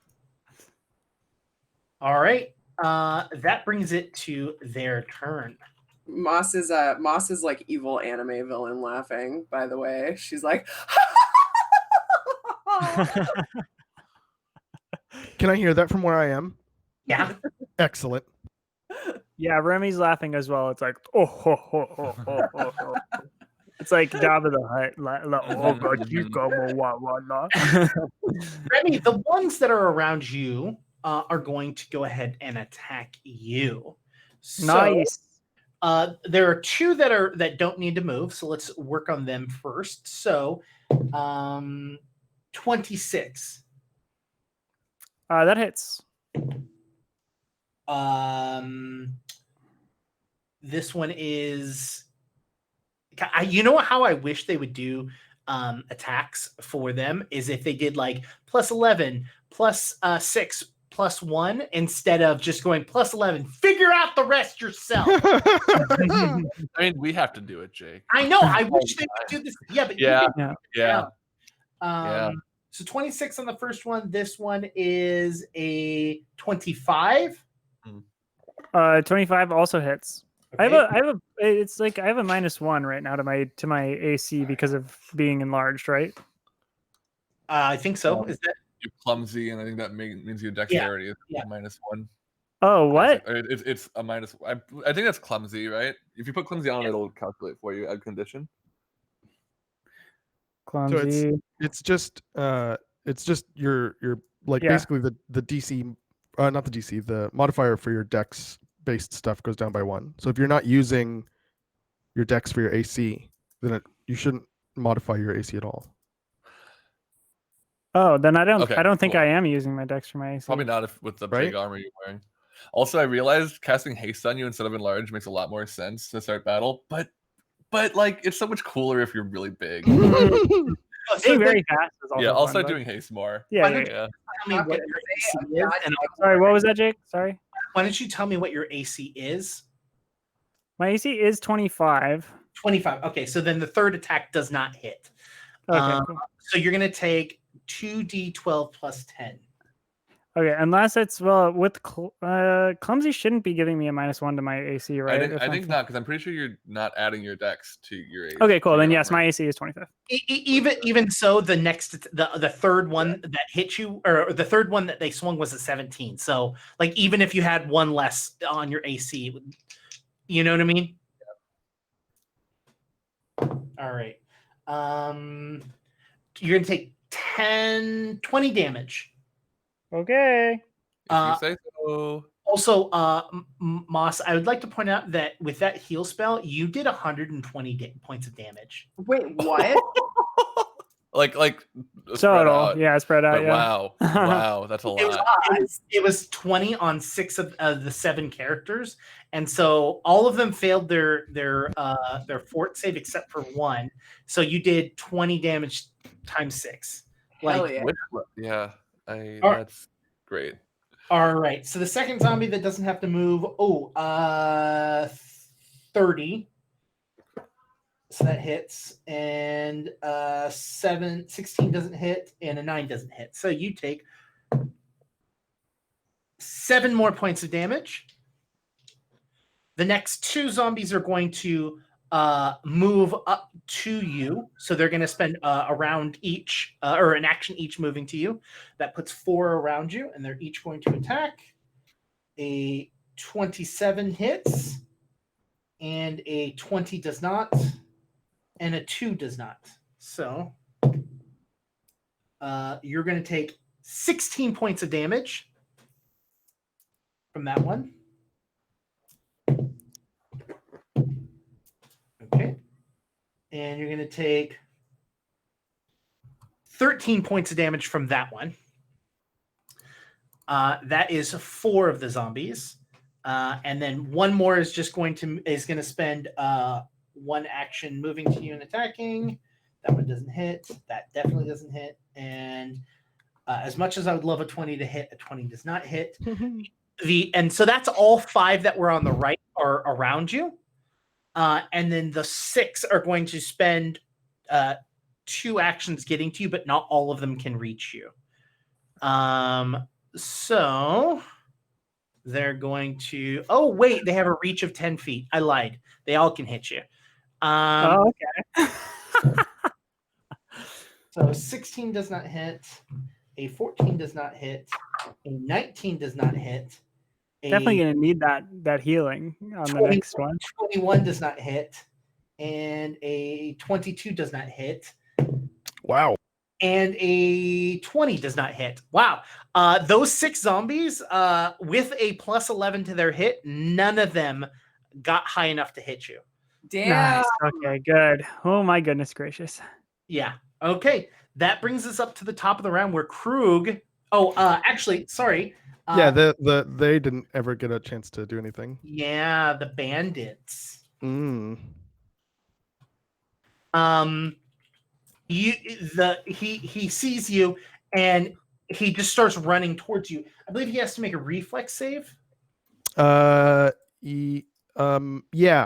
Or when he enters the area. I believe it's any move action while in it. So Gotcha. and it's considered to be rough terrain. Yes. Okay. So he fails. So go ahead and roll that damage. Nice. Whoop. Boop. Oh, 6. Nice. A 6. Okay. He takes 6 points of damage. And he ends his first action outside of that square, but it's rough terrain, so he has to spend a second action to actually physically get to you. And then he's going to use his hatchet to try and hit you. Oh my god! Natural 1. God damn it. Nice. So he literally just and swings his hatchet and completely misses over you. I didn't even move. He just thought I was going to react, and I just stayed there. Just like, okay. All right, buddy. You see 5 other bandits all move out and surround you. 2 of them, it takes all 3 of their actions to get to you. The others take 2 actions to get to you. So that means 3 more attacks against you. What's your AC? 26. 25? Let me double check. 25, because I'm in crane stance. Okay. So 2 of them rolled 18 and the other one rolled a natural 20. Ooh, boy, oh boy. Yeah. So a 29 is a hit, correct? Yes. So it is a critical hit for him. Yep. Take 14 points of damage. Not too shabby. Nope. Then that brings us up to you, Krug. There's 6 of them. Mm-hmm. And they're all surrounded you. And they've all surrounded me. And they're just can I want to this is gonna feel like a waste of one of my turns, but I want to sense motive and see, is this like a group of people that have nothing and need something, or is this a group of people that are just being like greedy and want to steal? I'm trying to understand like why they're doing this to us. Roll a sense. Or are they like targeting us specifically because of who we are, sort of thing? Roll it. Roll perception. 31. Ooh. I got a 19 plus 12. 31. Nice. It looks like their clothes, patched together, their weapons seem nicer, and so their priority is getting tools to rob people. Yeah, it doesn't seem like I'm starving, especially because they're that close to town. Mm-hmm. Like it doesn't like they don't look malnutrition. It looks like this is their main goal. They've surrounded me completely. Yep. I'm gonna tumble through one of them behind me. Okay. Cool. Which is acrobatics, right? This is an acrobatics one. It doesn't even matter. 28 against. Oh, I don't even know. I don't do this very often. Tumble. Let's see. Reflex DC. Reflex DC. Every time you do tumble, I imagine Krug in like a gymnastics outfit. I mean, for the time, maybe I am in a gymnastics outfit. All right, what did you roll? Shit. Was it 28? I already got rid of the dice. I think it was 28. I don't remember. Well, that's almost a critical. Theirs is a 19. Ooh, okay, close enough. I mean, there's no critical success for this. So I get to move through their space, and I get to stride as a part of that action. So I'm moving my full stride, Okay. which their one space counts as difficult terrain. Do I still get back? Can I still get back to where I was? Or the rest of the group? Yeah, because it only took me one. Okay. And then but I'm not going back to exactly where I was. I'm gonna stop it because Remy's surrounded by zombies. So I'm gonna stop at the outside of that circle of zombies. I'm gonna say, there's definitely some people that are huge jerks in that tree line. There's 6 of them. This might get a little bit messy. And then I'm gonna grab one of the zombies that is hopefully within melee range of Remy. I'm gonna try to grapple it. Okay. Which is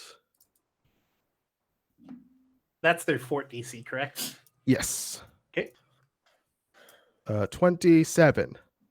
Success. Nice. It is grabbed, and that is my turn. All right, that brings us to Robin and or Remy. Who would ever like to go first? We'll just keep it to Robin. Going Yeah. first. Would I have heard what Krug just said from the other side of the road? I mean, I shouted it. Yeah, I was just saying, I don't think he was quiet about it. Okay, cool. Then I think knowing that, I'm going to so I'm gonna first cast Fleet Step, I believe is the spell. Fleet Step on myself. So giving myself a 30-foot status bonus to my speed for 1 minute. That's 2 actions. And then my third action, I would like to run up to 55 feet into the woods. I imagine I would see where these ropes are attached to before then, and I want to try to I want to see if it's a similar scene on this side to what Krug described over there. Sure. Yeah, you absolutely, like, you don't even have to roll a perception. Like, it's obviously there. You can roll a perception to try and see if there's any other people over here. Yes, I would love to. I just want to like check out this whole side, get as much information as I can. That is not my best. I'm gonna use a hero point. Okay. This could be important. Didn't you already? Oh no, you used guidance. Yeah. Yeah, I rolled worse. I rolled a 6 and then I rolled a 2. So this is what we're gonna get. That is 2 plus 14 though for 16. 16. Yeah. Yeah, you don't see anything. You don't see anything out of the, like, other than the rope. You assume that there was someone that cut them, but you don't see anyone or notice anything. Cool. I don't see the people. Does the rope look like it had been cut? Like it? Okay, so that adds up. Cool. I think how far into my movement would that have been? If I landed how much your movement? I have 55 feet right now. I would say you, like, moving in maybe 25 feet. Okay. I'm wondering if the movement action was my last one. I'm wondering if I can use the rest of that speed to hide a bit as I'm getting in here, realizing that I don't see the people, but I don't have an action for it. You can definitely use the rest of your movement to move behind something. Sure. Which would automatically. I'm gonna go up. I'm gonna climb up a tree. I'm gonna climb up a tree like near the one that the rope is attached to. Well, there's multiple trees. Oh, okay. Oh, each rope is like on a different thing. Okay, then just a tree nearby where I can see well from up there. Okay. Hop up on the branch. Okay, cool. That brings us to Remy. You are surrounded, Remy. Except for one of them is grappled. Okay, I'm gonna attack the one. I'll leave that one for a second. I think what I'm gonna do here is use. Hold on. Right. I just want to make sure. Oh, that's also a press. It's a press and a flourish. So I'll just do an attack outright here. Yeah, all of these are press. Okay, so I'm gonna strike one of these puppies. Coming in hot with a 23.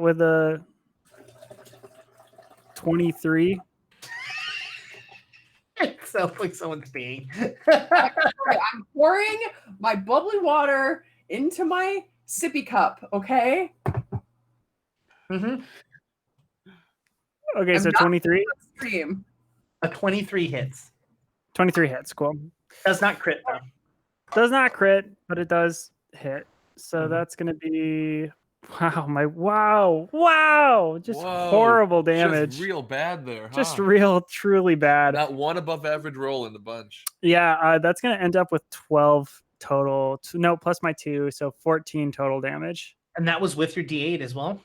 Yeah, 2d12, a d8, plus 4 for my attack bonus, and plus 2 for the circumstance bonus. Jeez. Yikes. So what is that total again? Sorry. It was 14. 14. Oof. Oof. All We right. just round up to 15, can't we? I mean, come on. And then I think I'm going to I'm gonna use quick reversal. Okay. If I'm flanked, I can make 2 strikes with the same penalty.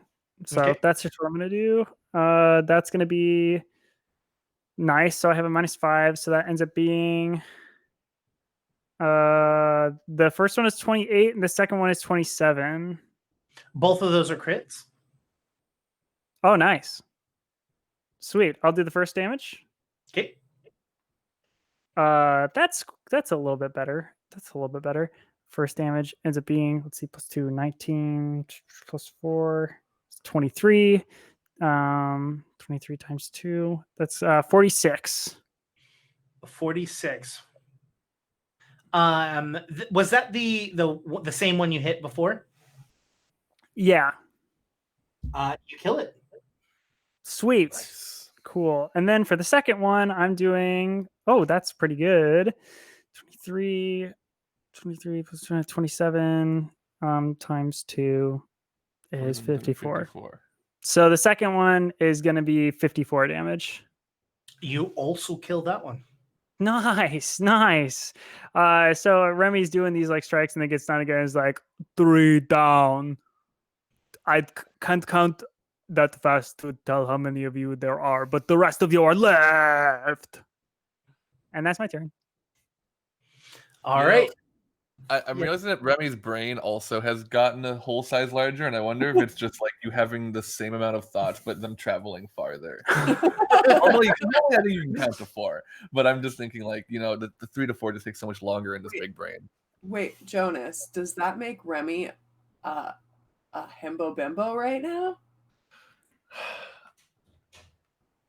I don't think so. I don't know what that is. Remy's definitely I don't follow. Remy's absolutely a thembo. I think that's clear. No, I know. That's why I said himbo bimbo, because like neither one really has a gender, but himbo sounds more gendered, but like they're just character archetypes. I mean, we have thembo, which I like for that. Big, kind, and not particularly great at the moment. I think Remy qualifies as a thembo generally, and especially enlarged. Yeah, that's what I was trying to say. Yeah. Hey, it's your turn, Moss. Yes, I know. I was using my turn to talk about thembos. Okay. Yeah. I would say if you wanted to heal. No, it might not be a bad time. Can I do another level 3, or did I already? Yes, you have 3 third level spells, I believe. I have 3, so you should have 3. It's only fair. I'm going to do the same thing I did last time. Then I'm going to do AoE heal. I'm going to make sure to also heal my buddies and destroy some zombos with mini flourishes and like making sparkles around me. Mm-hmm. I really need like somebody to do like a GIF animation of Moss casting sparkly spells.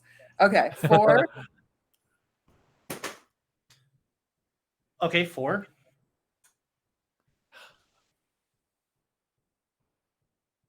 Moss is muted. Oh, you're muted. I don't know why I got muted. That was weird. That was weird. I did not press a button. 4, 7, 6, 4. That is 21. Ooh, nice. That hits all of the remaining zombies, by the way. Let's see it. They're all going to get saves, though. I just want to say my headcanon really quick. Every time Murphy has drawn Remy alone, an image of just Remy, it is big Remy. We just don't have anything for scale. Yeah. In fact, every image of Remy without someone for scale or something for scale is big Remy. I'm realizing if haste is actually extremely good. Oh, it's so much better than enlarge. For me because most of my feats are press, which requires them to have an attack penalty before I use them. Oh yeah. So you want to keep doing. So them, I the more like actions I have, the more of those I get to use. Yeah. I'll start initiating fights with that. We just got one more big Remy. Yeah. There'll be a time for big Remy. I will not mind having an extra second level spell slot because I've just always had that ready. You know what? Now it's haste. Was there a point where I was big and fast? Yeah, I did that once. that was pretty silly. Are we supposed to be able to do that? I think so. Oh, okay, cool. I mean, why not? We got away with it. All right, so Moss, Yeah. Moss, you did another butt ton of damage. Moss is too powerful with the skull. You have done 21 times 1, 2, 3, 4, 5, 6. So yeah, you did exactly 6 more damage than you did the last round. Wow. So 126 damage. Mm-hmm. All right, that is Moss's turn, which means it's the remainder of the zombies' turns. Krug, when they're grabbed, they just need to roll a flat check, correct? Grabbed, you don't need to do it for unless it's a manipulate action, which a strike is not. Yeah, they're just gonna keep swinging. Yeah. Alrighty then. Yeah. Okay. Let's see if they actually can manage to hit though. So 14 does not hit.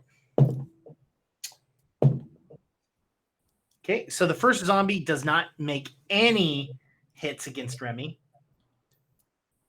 6, 7, 8. Are they getting like I'm flat-footed because I'm surrounded by them, right? Correct. But when they roll 4s and below, Don't matter. It don't matter. Don't matter. Okay, 1 hit.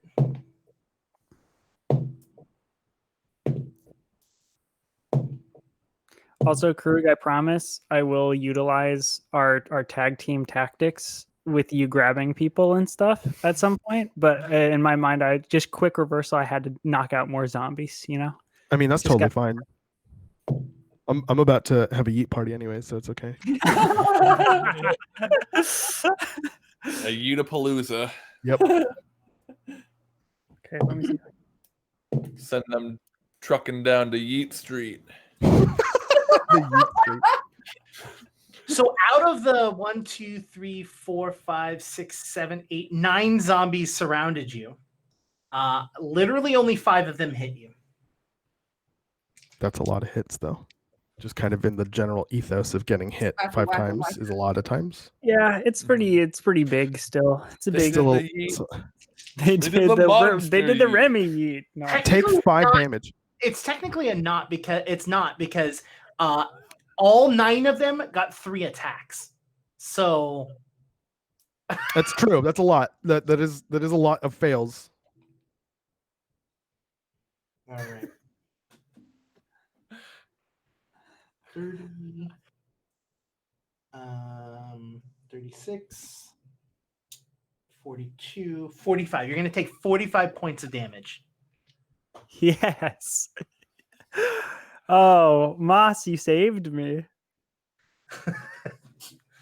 You would have been dead otherwise. Or down. Oh, easy. Easy, I would have been down. Oh, Easy. man. Don't say that too loudly. You're going to make her enormous head bigger. Moss, you that. saved me, Moss. Krug, what's Her your head explodes. Huh? It burns on Moss's head. 25? 25. You all start to see small pellets from the side start to come out as they all start using slings to try and hit Krug. Oh, that's adorable. My ranged weapon's so much better than pellets, though. Is your ranged weapon you taking your fists off and them No. rock? No, my ranged Let weapon me is just detach my fists. Yeah. my ranged weapon has a CR, and it's whatever the CR of these zombies is. Krug, what's your AC? Again, sorry, I know you just said It's it. okay. 25. And these are all of the bandits? Mm-hmm. Mm-hmm. Okay. Krug, The misguided souls. you're only going to get hit by 3 of them. Nice. If this is any of my sling, you're gonna be fine. If it's not like my sling, I'm taking it. 11 plus 9. You're going to take a total of 20 damage from these Ooh, 3. that's more than I That's expected. better than my sling. Get me one. I mean, it's 1d6, so Oh, maybe that's not better than my whoops. sling, actually. yeah. There's just 3 of them. Yeah, no, that's like my sling. Oh, you know what? I have a -1 because it's strength to damage. That's part of why I don't use it. Womp womp. Also, I was over here in my branch thinking, like, I wonder if they can like hit me up here. And then meanwhile, They have So- slings.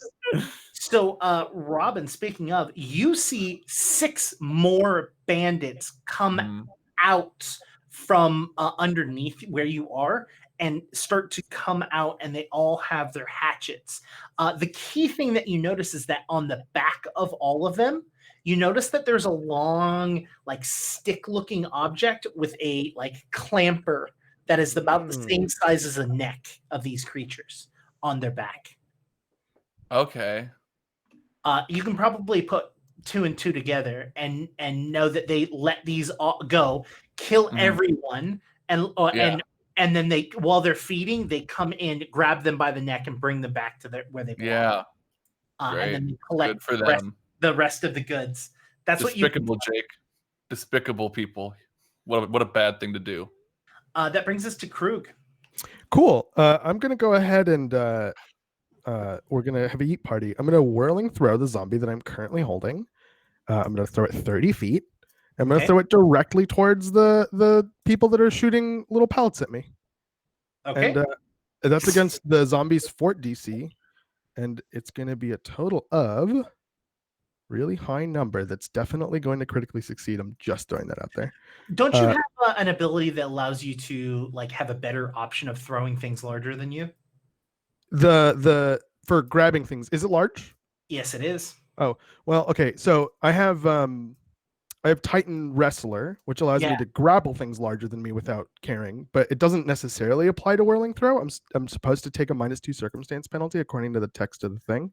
But even still, I don't think it's going to matter because I rolled a 33, so 31. Yes, that is technically would have been a critical success.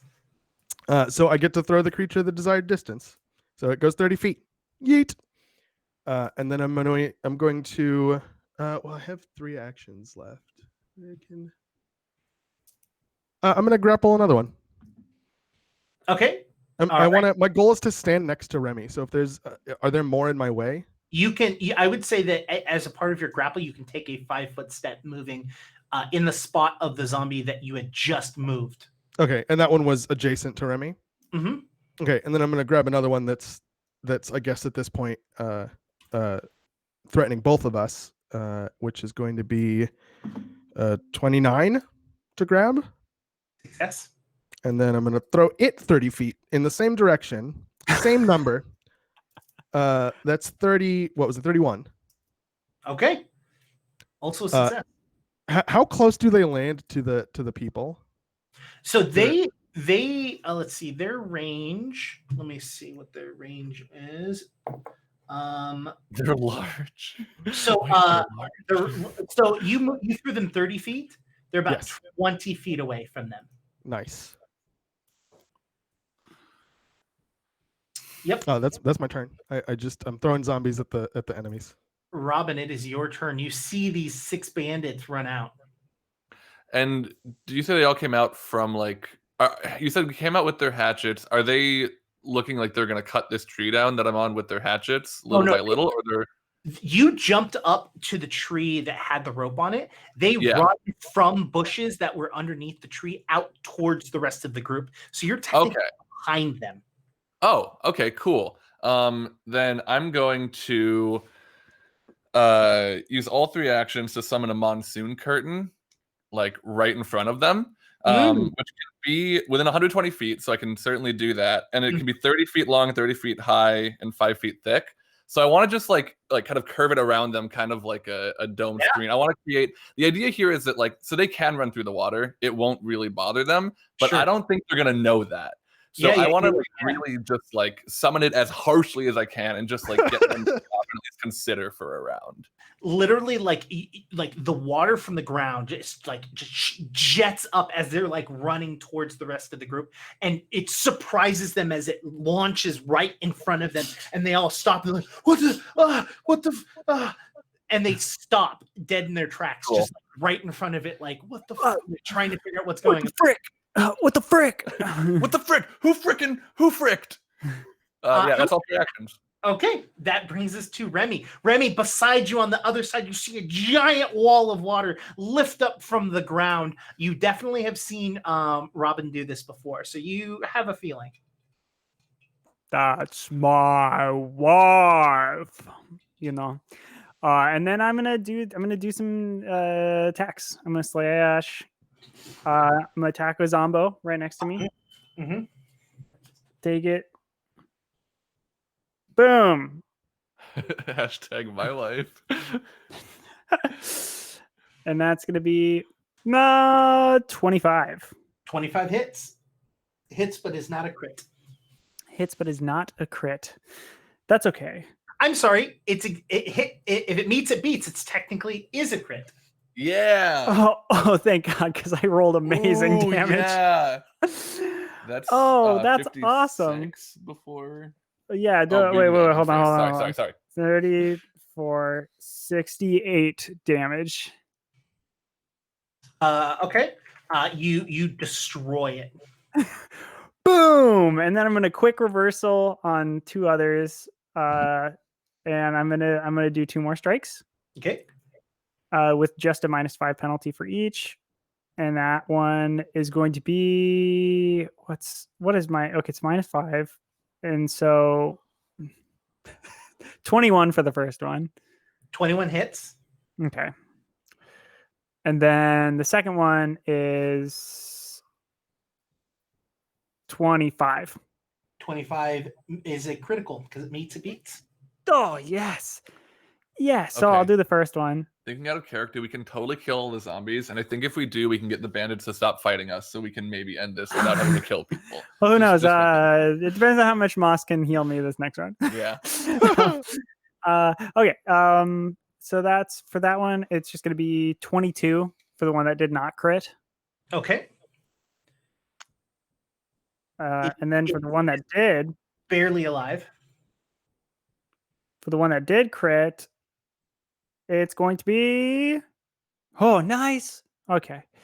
24, 28, 56. It's 56 damage. You for kill the it. one that did. No. And yeah, and that gets and Remy does both of those and then like leans like down to Krug at this point because Remy is large, so like leans down a little bit and goes, you set them up, Remy, knock them down. Well, really, you throw them. I mean, you throw them away from me, so you're kind of hindering my ability to chop. You know what? Good, that was pretty cool. And that's my turn.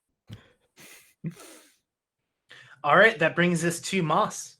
That's me. Okay, I'm gonna do my last 3rd level AoE heal explode. Whoa, wait, how many enemies are left? Zombie wise, there are 1, 2, 3, 4, 5, 6, 7 of them. Are the bandits close to the zombies? No. Okay, then I'm just gonna go for the zombies. Is Remy close enough to the zombies that I can get them to? Yeah. Remy is in the middle of all of them. Okay, that's what I thought. Okay, so I'm gonna do my last 3rd level heal AoE explode. So let's go. And Remy, just like hold your arms out and be ready for this. All right, we've got 7. We've got 5. 7. Ooh. And 8. That's 27. 27 total healing. Oh, that was a sexy roll. Oh my gosh. Wait, is this AoE, right? Yes. Yeah. Cool. Okay, you may have again saved me here. I got you, BB. This is a good model for fighting that we have going on right now, where I just am in the middle of everyone and they're destroying me, and you just keep healing and hurting them. So 2 of them made the save. Also, what level are you? You guys are all 6, right? Yes. Molly, you technically have 4 third level spells, so you have 1 more. Oh shit! I only have 3. Yeah. Well, What? sorcerer. What? No, but I can change mine. Yeah, but can I have a 4th one though? Okay. So you dealt 27 damage. Let's see if it kills any of them. Oh, and Krug gets healed by that too, right? Krug, did you take damage yet? Yeah, I applied the healing last time too. Oh, okay, cool. And I get healed by that too, just because I'm watching. Yeah. Yeah, Arturo gets healed by that too, right? Yeah. Kissy box. Kissy box. Can we heal through the kissy box? No. What if can we cast spells that only have verbal components through the kissy box? Probably. Nope. I mean, you can pass them, How but targeting works. it still has a range. True. True. We can't target through the kissy box. No. Can we have a duel through the kissy box? So it manages to take one of them down. The one that Remy like really messed up, and it kills it. So it brings it back to them. 1, 2, 3, 4 of them are still surrounded by Remy. So all 4 of them are going to continue to attack Remy. Like how Jake said, surrounded by Remy as opposed to surrounding Remy, which honestly, like you're trapped in here with me, like for sure. Yeah. Okay, 1, 2, 3. I just read I think Cannondalins makes more sense, but I read it as Calendulins, and I think that's just how I'm going to do it from now on. People in Calendale are Calendulins? Calendulins. All right, so Calendalians? Oh, You get- Calendalian. Yeah. you get hit by 3. Well, Calendulins. 30, Make it, babe. 45 damage. That's a yikes. That does it. Remy goes down. Oh God. You beat me by 11 hit points, Jake. Mm, Well, you're I not thought I saved you. well. I mean, I you still have healing spells, so that's a thing. The 2 that Krug threw, they spend an action getting up, and we're gonna flip a coin. To see If I didn't critically, I don't think I critically succeeded, which means they don't actually land prone. You threw them 30 feet and they land on their feet. you did I'd be crit. okay with it Krug with did not crit. allowing them to do that. Huh? You did crit. Oh, okay, sweet. Yeah. But I'm good with that too. this is what's going to happen. I'm going to flip a coin Okay. for the 2 of them, and each one of them is going to have their 1. Do you want a 1 or the Kraken symbol? Kraken symbol, always Kraken symbol. Kraken symbol, they go for them. The 1 Yeah. symbol, they go for you. Okay. Yep. Okay. Kraken symbol. Told you. Kraken symbol. All right. 100%. All right. So the 2 of them start. They get up and they shamble towards them, and they're going to make. Each of them is going to make 1 attack. Oh, that hits. That one probably not though. As the zombies land and start to get up, Krug's giving them the finger. It meets it beats actually. Wow. Aha! All right, so they each have taken a little bit of damage. All right. 15 and 7. All right. That means it's the rest of the bandits' turn. The 2 bandits that are being attacked are going to try and get the F away. And they're going to spend an action moving away, and they're going to turn around and use their sling and fail and succeed. All right, so that's that much. That one's still alive. And the bandits are going to turn their attention away from the rest. They don't give a shit about their friend. They're going to keep going after Krug. Okay, switching dice after I rolled a 1, 2, and 3. And again, Krug's not reacting to their attacks, and they're just messing it up. Just wow, pathetic.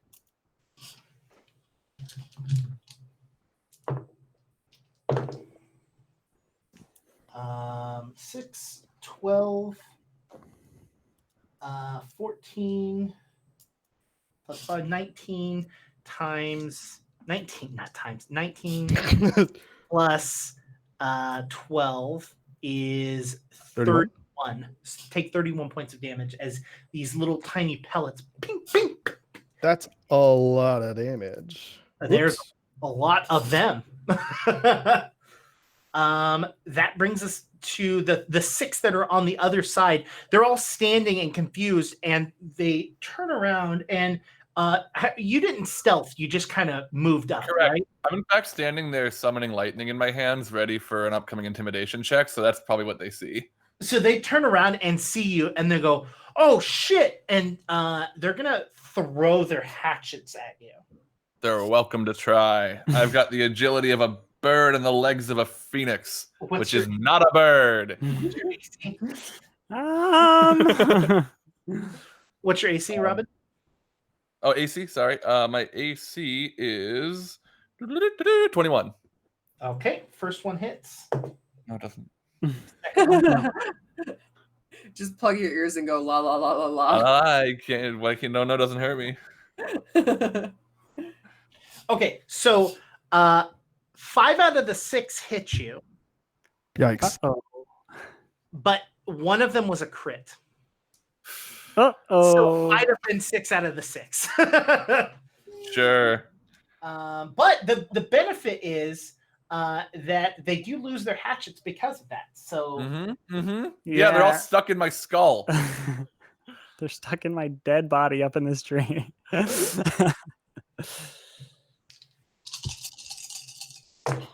That's a lot of. You are 100% dead. Well, down. This might be my first time being knocked unconscious in a fight, I think. I don't know. I don't know. I'd be surprised, but yeah. Probably for me too if I go down. Yeah. You never go down, Krug. No, I've never ever. I don't think I have. You know? 5, 10, 15, 20, 25, 30. 30 plus 5, 10. So that's 30. That's 40. Sorry, 47 damage. Hey, I'm so glad I've been investing heavily in Constitution. I'm still up. I'm pretty sturdy as things go. How much health do you have left? 21. Yeah, it's not sturdy. No, but I mean for a druid, sure. I have a lot more than I usually do. Ask Molly if that would have killed Moss. Would that have killed you, Molly? 47. Oh yeah. Oh yeah, absolutely. I remember the one time Moss took damage, she was like panicking. Like, what? That's so many damage. From a dead body being thrown at her. her body got thrown at her. I forgot about that. She's like, oh no. So Krug. Yeah. Actually, no. Sorry. It is top of the round, so it is Krug's turn. Your friend Remy is on the floor. Unfortunate. How many more zombies are around us? Is it 3 or 4 still?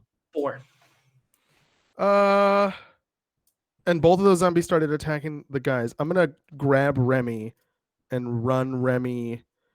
Oh, but I don't know where Robin is. Correct.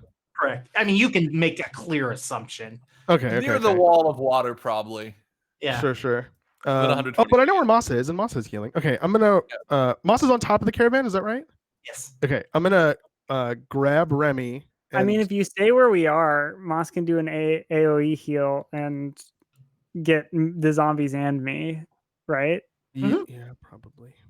I'm also kind of worried about Robin, because if I know Robin's behind that sheet, I know that Robin's by herself with presumably more bandits or more zombies or both.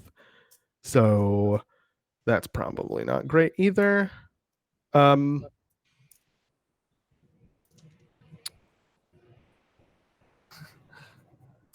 gonna. Man, that's rough.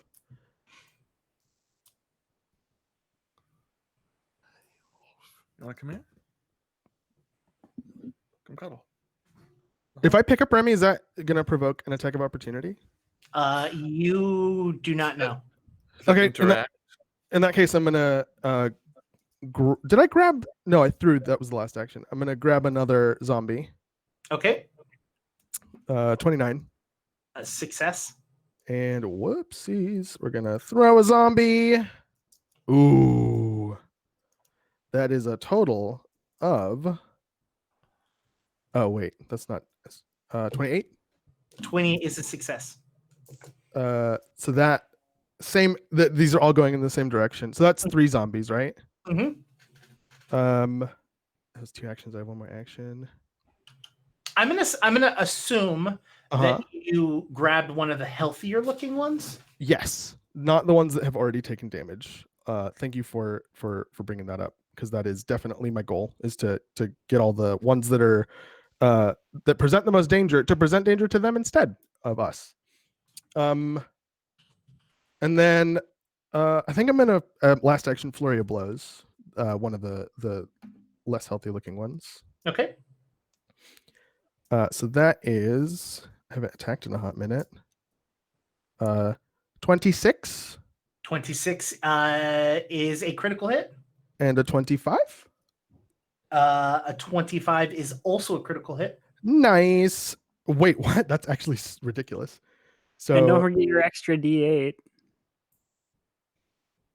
that's for each. 4d6 plus and then 2d8, right? Mm-hmm. One for each hit. And then plus 8 plus 16, I guess. So 50 damage. Damn. And it is DED dead. Boom. So I think if there were 4 and I killed one and I threw one, we should only have 2 left, right? You have 2 left, correct? Okay, in that case, regardless, because that was all my actions. That's the end of my turn.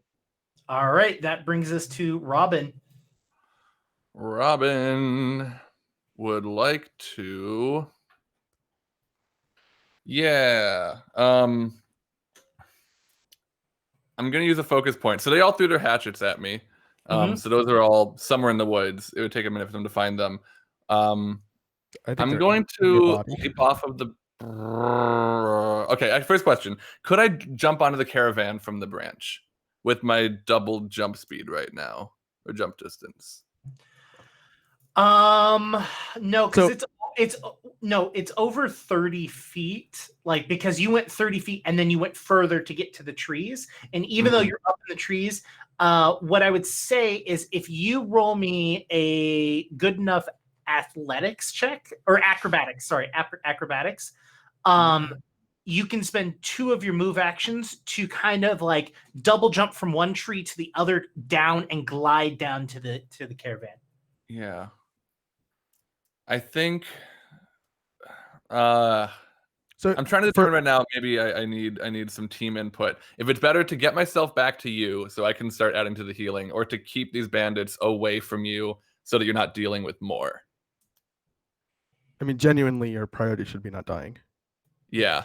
That's a good point. That's what I've been. Okay, cool. Then I'm going to I'm gonna roll that acrobatics check. I'm gonna use 2 movement to get as far as I can, to get up on top of the caravan, hopefully. And then I do have a plan for a 3rd action. Okay. But do you have fireball prepared? I do have fireball prepared, but it takes more than. Because they don't have any hatchets left. They threw them. I don't want to burn these people alive before we get a chance to talk. You know, it's hard. Like I can't knock them out with a fireball. Fair enough. But I'm gonna. Okay. Let me do my acrobatics first. Okay. Oh, if I was monkey, it would be easier. But then I couldn't heal. William, the animal monkey. I was like, what? Hello. What's up? William, you said hatchet. No, I'm just singing ICP in my head. When Jake said they all had hatchets, I was like, are they just gonna go up to the tree and all chop it down? Or But I thought too. No, they're just gonna start chanting whoop whoop. Whoop. Robin goes whoop whoop, but I leap with 15 plus 9 for 24. Okay, yeah, you're able to jump, and then glide down. As you You're doing double jump? you No, I basically- jumped from another tree, right? you jump and you kind of like slowly glide to a branch, and then you jump, and when you go over, you actually touch the tip of your water wall, and it kind of pushes you up a little bit and allows you to glide down. Cool. Down, and you're standing right behind Moss, because Moss is kind of right next to where Herring was like moving the caravan, and so she was sitting right next to Herring, and so you're now on the top of the caravan, right behind her. Cool. Is the gliding a part of the thing that modifies the jumping? It's a part of her cloak. Oh, gotcha. Yeah. Gotcha. Because her cloak upgraded to like basically have like super duper awesome jumpy jumps. Yeah, Nice. I think we have enumerated it somewhere, but I've basically just been using it to be like, hey Jake, I can jump farther right now, right? And it worked out. Also, I have Fleet Step on. I imagine that's like not running faster, but bigger jumps with the same number of steps. Okay, so I have one action left. How far am I from my water wall now in feet? 20. 20? Okay, cool. On the other side. Yeah. Then I'm going to, because I don't want to use a one action heal spell right now. It just feels silly. I'm going to feel safe here, and I'm going to spend a focus point to use my. Where is it? What is it called? My lightning zap. Temper Surge. There we go. Temper Surge. Nope, that's 2 actions. That's 2 actions. Remy, you got this. Guidance. Remy's unconscious. Oh, wait, no, that's right. Okay, then I'm going to heal Remy. Well, I'm going to heal Remy so that they... What? I mean, you got to get to Remy. Well, I can one action. Oh, that's right. 2 action is range. Yep. Damn. Well, you know you're allowed to Rated. guidance people that aren't married to you, right? That's not a part of this. Well, yeah. Who's gonna go? Yeah, I'll guidance Krug. Because Krug isn't a very we don't want another Remy on our hands right now. Thanks. We want to keep Krug up. So yeah, +1 forward. What's the range? Oh, the range. Oh, 30 feet. Okay. Oh, yeah, you're good. Cool. That is ready, Krug. Remy, roll your first death save, please. No. I sure will. Just remember, viewers at home, if you donate $50,000, Remy dies automatically. That's a fail on the first death save. Kate Cunning does want to remind you that you do have a hero point. Which would if you use it, would automatically bring you back. 410. My hero point would automatically bring me back. That would end my turn though? I would be back, but I wouldn't have a turn. Or if I use it, would I have a turn? No, you would be back, and that would be it. Okay, cool. It's either, no, okay. All right, no, that's cool. It means that your next round you'd have a turn. That's all it means. Because next round is either going to be you'll probably be healed. So it's kind of like Moss can heal me. It's cool. 6 of one, half dozen of another. That brings us to Moss. That's me. Okay, my final 3rd level AoE heal explosion for the Zombos and for the Remy. And does anyone else need healing? Krug? Yep. Oh, they all do. I'm here. And Robin? Robin's behind me. So everyone's within my range, yeah? Yep. Cool. Okie dokie, let's do this. Okay, 6. Okay. 4. 7. 17. 8. That's 25. Hey, God, I'm Wow. rolling so nicely today. All right, everyone take 25 hit points back. And let's see. Put that at 60. Oh, and you kill another zombie. Taha. Hell yeah. And that one's still alive, though. All right, so there's one zombie left next to Remy and Krug, and the other 3 have been thrown and are all the way over by the bandits. The bandits are going to go. Now that there are 3 of them, they're going to kind of focus their attention more on them. All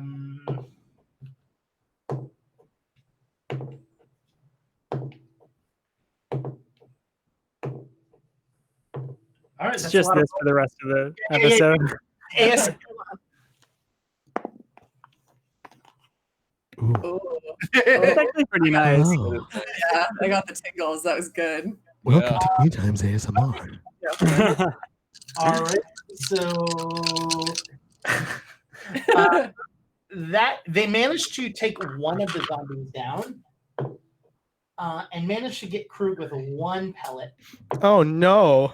Take 5 points of damage, Krug. Wow. Is Remy back up now? Remy is back up. I mean, on the ground, but Yeah, I'm on the ground. I'm alive. Conscious, yeah. Also the large spell is no longer active. Yeah. Mm. I love that. I love that I chose not to use my hero point, and upon doing that, Murphy Pop and K Cunning both were like, "Here, have another." I think that they're aware of how of a bad situation you all are. And, yes. The other bandits are trying to figure out what's going on with this wall, and I'm gonna say, out of all of them, one of them makes it through, and Because the rest of them shove him. yeah, basically. That brings us back to Krug. Cool. I'm gonna grab the last remaining zombie if I can. Let me get rid of all these dice that I had to roll last round because I actually. Krug, I'm gonna say this one looks very close to death. Oh. Well, they're all zombies, Jake. I mean, how far from death? Sass master. All right. I will just oh, by the way, I was supposed to be doing damage to the zombies as I threw them that whole time, and I super was not, and I'm kind of upset about it because it was a lot of damage. It was 3d6 each time I threw one. What? Whoa! Yeah, I super because it's 1d6 for every 10 feet I managed to throw them. Because I was like, why would I remove the prone? Oh, they're taking damage. Right. That was Maybe it's silly. like the Ares, Boone, and Hades, and it hits them later, like a few seconds later. How close is the other bandit to me? The bandits are the one that just came through the wall. I'm assuming he's a little bit closer because he had to. No, because he's on the other side of the road. Oh, I see. Okay. In that case, he's a full 30. So if you want to spend a full movement action, you can no. I'm good. I'm gonna just kill this zombie. I'm gonna just attack it. Flurry of blows because it's my only attack this round, actually. So that is 29 and 28. Both hit and both are crits. Jesus. This is too many dice. This is the correct. Oh no, it's not. Don't forget your D8. Oh yeah, jeez. Man, it's so dead. It's actually so dead. More or less 16. Oh, way more than triple. It's dead, homie. Okay, cool. So I look at the bandit that came through the wall, and I just like grab the zombie that's in front of me, and I just like crush it until it stops moving, and then drop it to the ground. And I say, if you come after us, I swear you're gonna have to find a horde of thousands of zombies to prevent me from getting to you. And then I pick up Remy. I'm assuming that's an action, and then I take him to the caravan as an action. Roll me an intimidation. Boop, boop, boop, boop, boop. I don't even want to intimidate him. Those are just facts, Jacob. There's no intimidation here. As you're picking me up after you did that like threatening thing you just said, Remy will be like, "That's right. We're gonna come get you." My intimidation was I don't have anything intimidation. 18. Okay. All right. That brings us to again, not trying to threaten him, just telling him facts. Robin, it is your turn. Cool. Krug, are you in need of healing? Not really. Okay. Then I'm going to Remy, you still have a good ways to go to full, right? Yes. Cool. I'm gonna cast level 3 2-action heal on Remy. Okay. Yeah, range of 30 feet, increase the hit points restored by 8. And I also have a staff of healing that I think just adds 1. Let me check. Well, when you do the non AOE, don't you also add like? Yeah. So if you're using per level, so yeah. If you're doing a 3rd level spell, so it is 3d8 plus 24, and then it's +1 per spell level because of the staff of healing. Yeah. Is that overkill? Should I do a level 2 spell? Or no, no, you got a ways to go. No, I got a ways to go. Cool. Let me do that then. That's not overkill. You might not even heal me to full. Yeah, that's true. I'm still rolling. Okay, how many d8 was that? Was that 3? 3d8 plus 24 plus 1. Plus 3. Plus 3. Cool. Yeah, I rolled bad on 2 of these. So that is 10 plus 24 plus 3. Plus 27. Just say 27. 27. Yeah, so 37. 37 healing. That's good. Yeah. That's great. And with another action, let me get that out. I mean, I could just you don't need it yet. I'm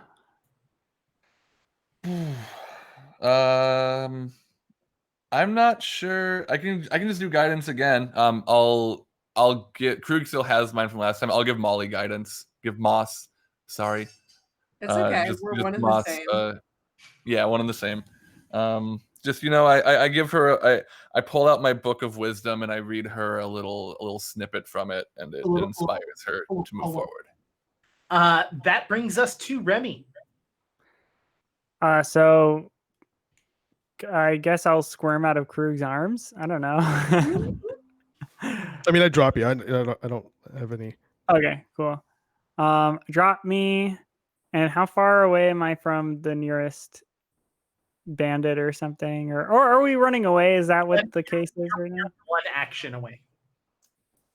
Okay. I could go out there. I mean, it's up to you. I don't know. You just did that big old intimidate thing, so. I mean, they also maybe more intimidating if you ran back and killed them all. Yeah, actually, we need to talk to them. We wanted to talk to them, didn't we? I think we should. I think it would be a good idea. So there's 6 on each side. You know that on the right-hand side where you originally went towards, there is 6 plus 2 zombies left. Yeah. And then and the 6 are still chained up, right? The ones on the other side hadn't gotten cut loose, or were they also? No, they all got cut loose. They did. Yeah, they did. Yeah, there were 12 total zombies. Cool. Mm-hmm. Yeah, you know what? I'm just gonna run. I'm gonna run and attack this person. The one by themselves that Krug intimidated, or you want to go towards? Yeah, the one that Krug intimidated. Okay. All right. You spend 1 action getting to, or do you want to use like a stride action? I'm using sudden charge. Sweet. Oh, the idea of you bursting the Krug's arms, no! Krug goes, I thought you were. I suppose I wouldn't need to use sudden charge. I don't think I even could use sudden charge because they're too close. You can run forward and then circle back around. I guess I'll run. I mean, it doesn't matter. I'm just gonna run up and attack. So I'll use an action to run. How far away do they need to be? To stride. What? How far away do they have to be for you to use that? It doesn't matter either way. I mean, because the sudden charge is a 2 action thingy anyway. Gotcha. Okay.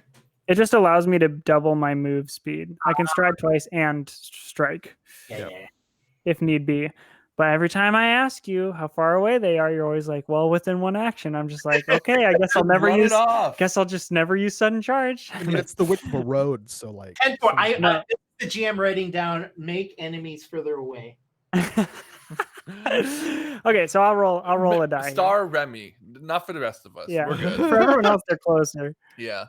Yeah. Ooh, this is a tasty attack, said Samuel L. Jackson.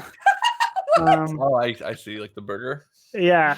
So that's gonna be a 33. That is a tasty snack. That critically succeeds. Critically succeeds. Okay, and I don't add my D8 because this person isn't partly undead. So correct.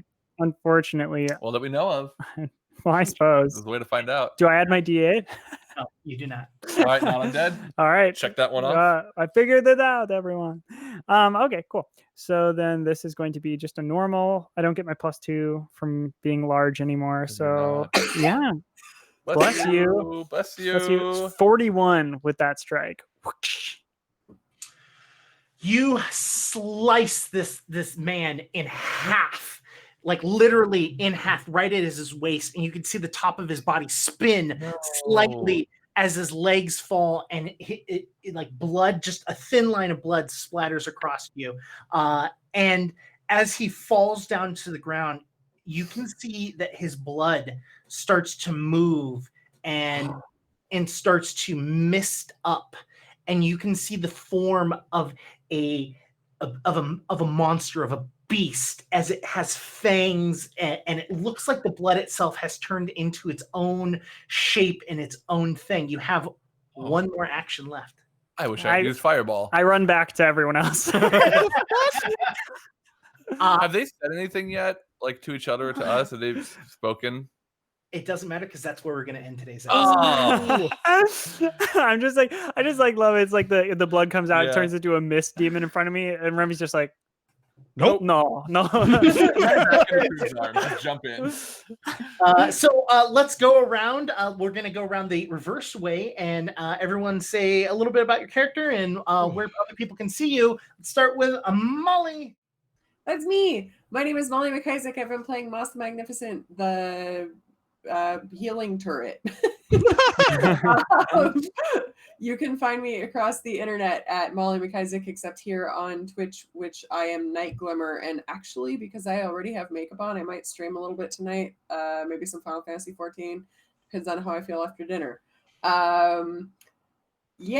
Anywhere else I'm Molly McIsaac. So that's all. Hooray. Alrighty, Krug. Krug, I played Krug Claudel, the human monk. Both of us, he, him, and I don't know if I said this at the beginning or not, because I don't remember, but we have a show called Game Gorgon, which is educational RPG content. A lot of it's Pathfinder content, because you guys seem to like Pathfinder content a whole bunch. We just released a video on the errata, errata 2. We did a discussion about some of the finer points of errata 2, and we also talked a lot about how alignment is not something that we particularly enjoy and what we would do about that. And then the next episode of Game Gorgon that we have is a build guide on the improvised fighter, unless we happen to record the other videos that we want to record. I'm not sure if we're going to have time to do that, so I might just do the fighter and then get those other ones recorded next weekend. So yeah, look forward to those things. Check out that, and you're all cool people. I'm really, really bad at this. I don't know why. Jonas, save Krug. Yes, I would actually like to start my outro with a question for Jake and Krug if he's up to it. Did you consider at any point calling the Errata 2 video Errata-tui? Errata-tui. I was thinking the same thing. Errata-tui? Yeah. I did consider writing in very small font on the thumbnail. Is the electric boogaloo joke still cool? But I think it was too much text, so I didn't do it. Word. Well, I'm Jonas. Speaking of things that are old enough to be too cool, you can find me on Twitter at Jonas. I think that's what you said. Twitter at Jonas Newhouse. I'm also in a band, Glass Beach, with William. These hats are Glass Beach hats. We have some merch available. You can see all this up through glassbeach.band is our website. We Twitch stream sometimes. We're getting back into that now. Twitch.tv/glassbeachband. In like a month or so, hopefully I'll be doing my solo streams again. Good place to hang out and talk to people and see video games being played. I'm also on a couple other shows here, Hijinks and Handlebars and Hijinks and Dungeon World, 2 shows run by William that I'm sure they'll talk a little bit more about. But those Dungeon World will be resuming. Do we have a date for sure? For early February. Early February. Yeah. And I'll be playing a very small little red lizard who just talks like this and is a brother to a family. I'm very excited to tell that story again. At Jonas Newhouse, at Glass Beach Band. That's where I am. William. Yeah, so I'm William, playing Remy Ashwillow, the Dampier Goblin Fighter. You can find me on Twitter and Instagram at KWilliamWhite. You can also find me in Glass Beach as well, playing the drums and doing other such things. We're doing a little bit of a tease of an announcement today. Yes. So check out our Probably Twitter and Instagram for that. Yeah, I have to go make the little thing first. So that'll be fun. It's teasing a cool thing that is like sort of unbelievable that we get to do and have people be a part of. it's remarkable and it's very awesome, and hopefully people enjoy it as much as we do. And then we have a cover that's coming out on the No Earbuds cover comp. It's for a charity that I can't remember right now. So the sales for it, but all the people on the No Earbuds, like under that umbrella that managed, like PR managed by them, they all covered each other's songs and stuff, and that's going to be all in one compilation. So it's super cool. We did Polar Bear or Africa by Jeff Rosenstock. Do you know if anyone has covered Glass Beach? It's probably not, but we were available. People could cover us if they wanted to. Yeah, but it's really cool. I hope you check that out. Follow the Glass Beach stuff and do all of that business. And then I do another show for QueueTimes called Hijinks and Handlebars, which is also Hijinks and Dungeon World, because we started with Kids on Bikes and now we're doing a Dungeon World series for a little while. We'll return to that in early February, but you can find all of that on the QueueTimes main YouTube channel, one in a playlist called Hijinks and Handlebars and the other in a playlist called Hijinks and Dungeon World. I do technically have another show called Killer Set, which is a Monster of the Week campaign where I do like one-shots with bands where I have them play fictional bands that have to fight monsters and solve mysteries in order to play their sets. But that is heavily reliant on bands getting back to me and saying, yes, I would love to do that. And then me scheduling a meeting on exactly how it's going to happen and then scheduling the actual performance and everything of it. So it takes a lot of back and forth, and bands are historically pretty bad about getting back to people. So it's a little difficult, but hopefully I'll have another one at some point. Cool. That's all. Awesome. And my name is Jake. And sorry, there's a slight delay when I switch things in audio, so it kind of like dips out the audio. So I was like consciously waiting until I knew the audio. Sure. So either way. Hi everyone, my name is Jake. Thank you so much for joining us for this episode of Court of Corvids. If you want to reach me, the best way to reach me is on Twitter at IndigoQT, or you can reach me on our Discord channel. We have a channel dedicated to Court of Corvids, as well as all of our other like main staple shows. So make sure to head over to our Discord. We are actually very, very, very close to being a partner Discord? I can't remember what it's called. Yeah. Mm-hmm. I think partnered. So we are very, very close. So if you are a part of that Discord, please do me a favor and just message every once in a while. Say hi, good morning, or something like that. Because we have the numbers, we have the number of people. We just need people to be more active. So if you can do that for us, that would be amazing. Also, check out the bastard sword. I did it right. Yeah. Nice. Merch, as well as all the other stuff that we have on Teespring. Thank you all so much, and we will see you soon. Bye. Bye.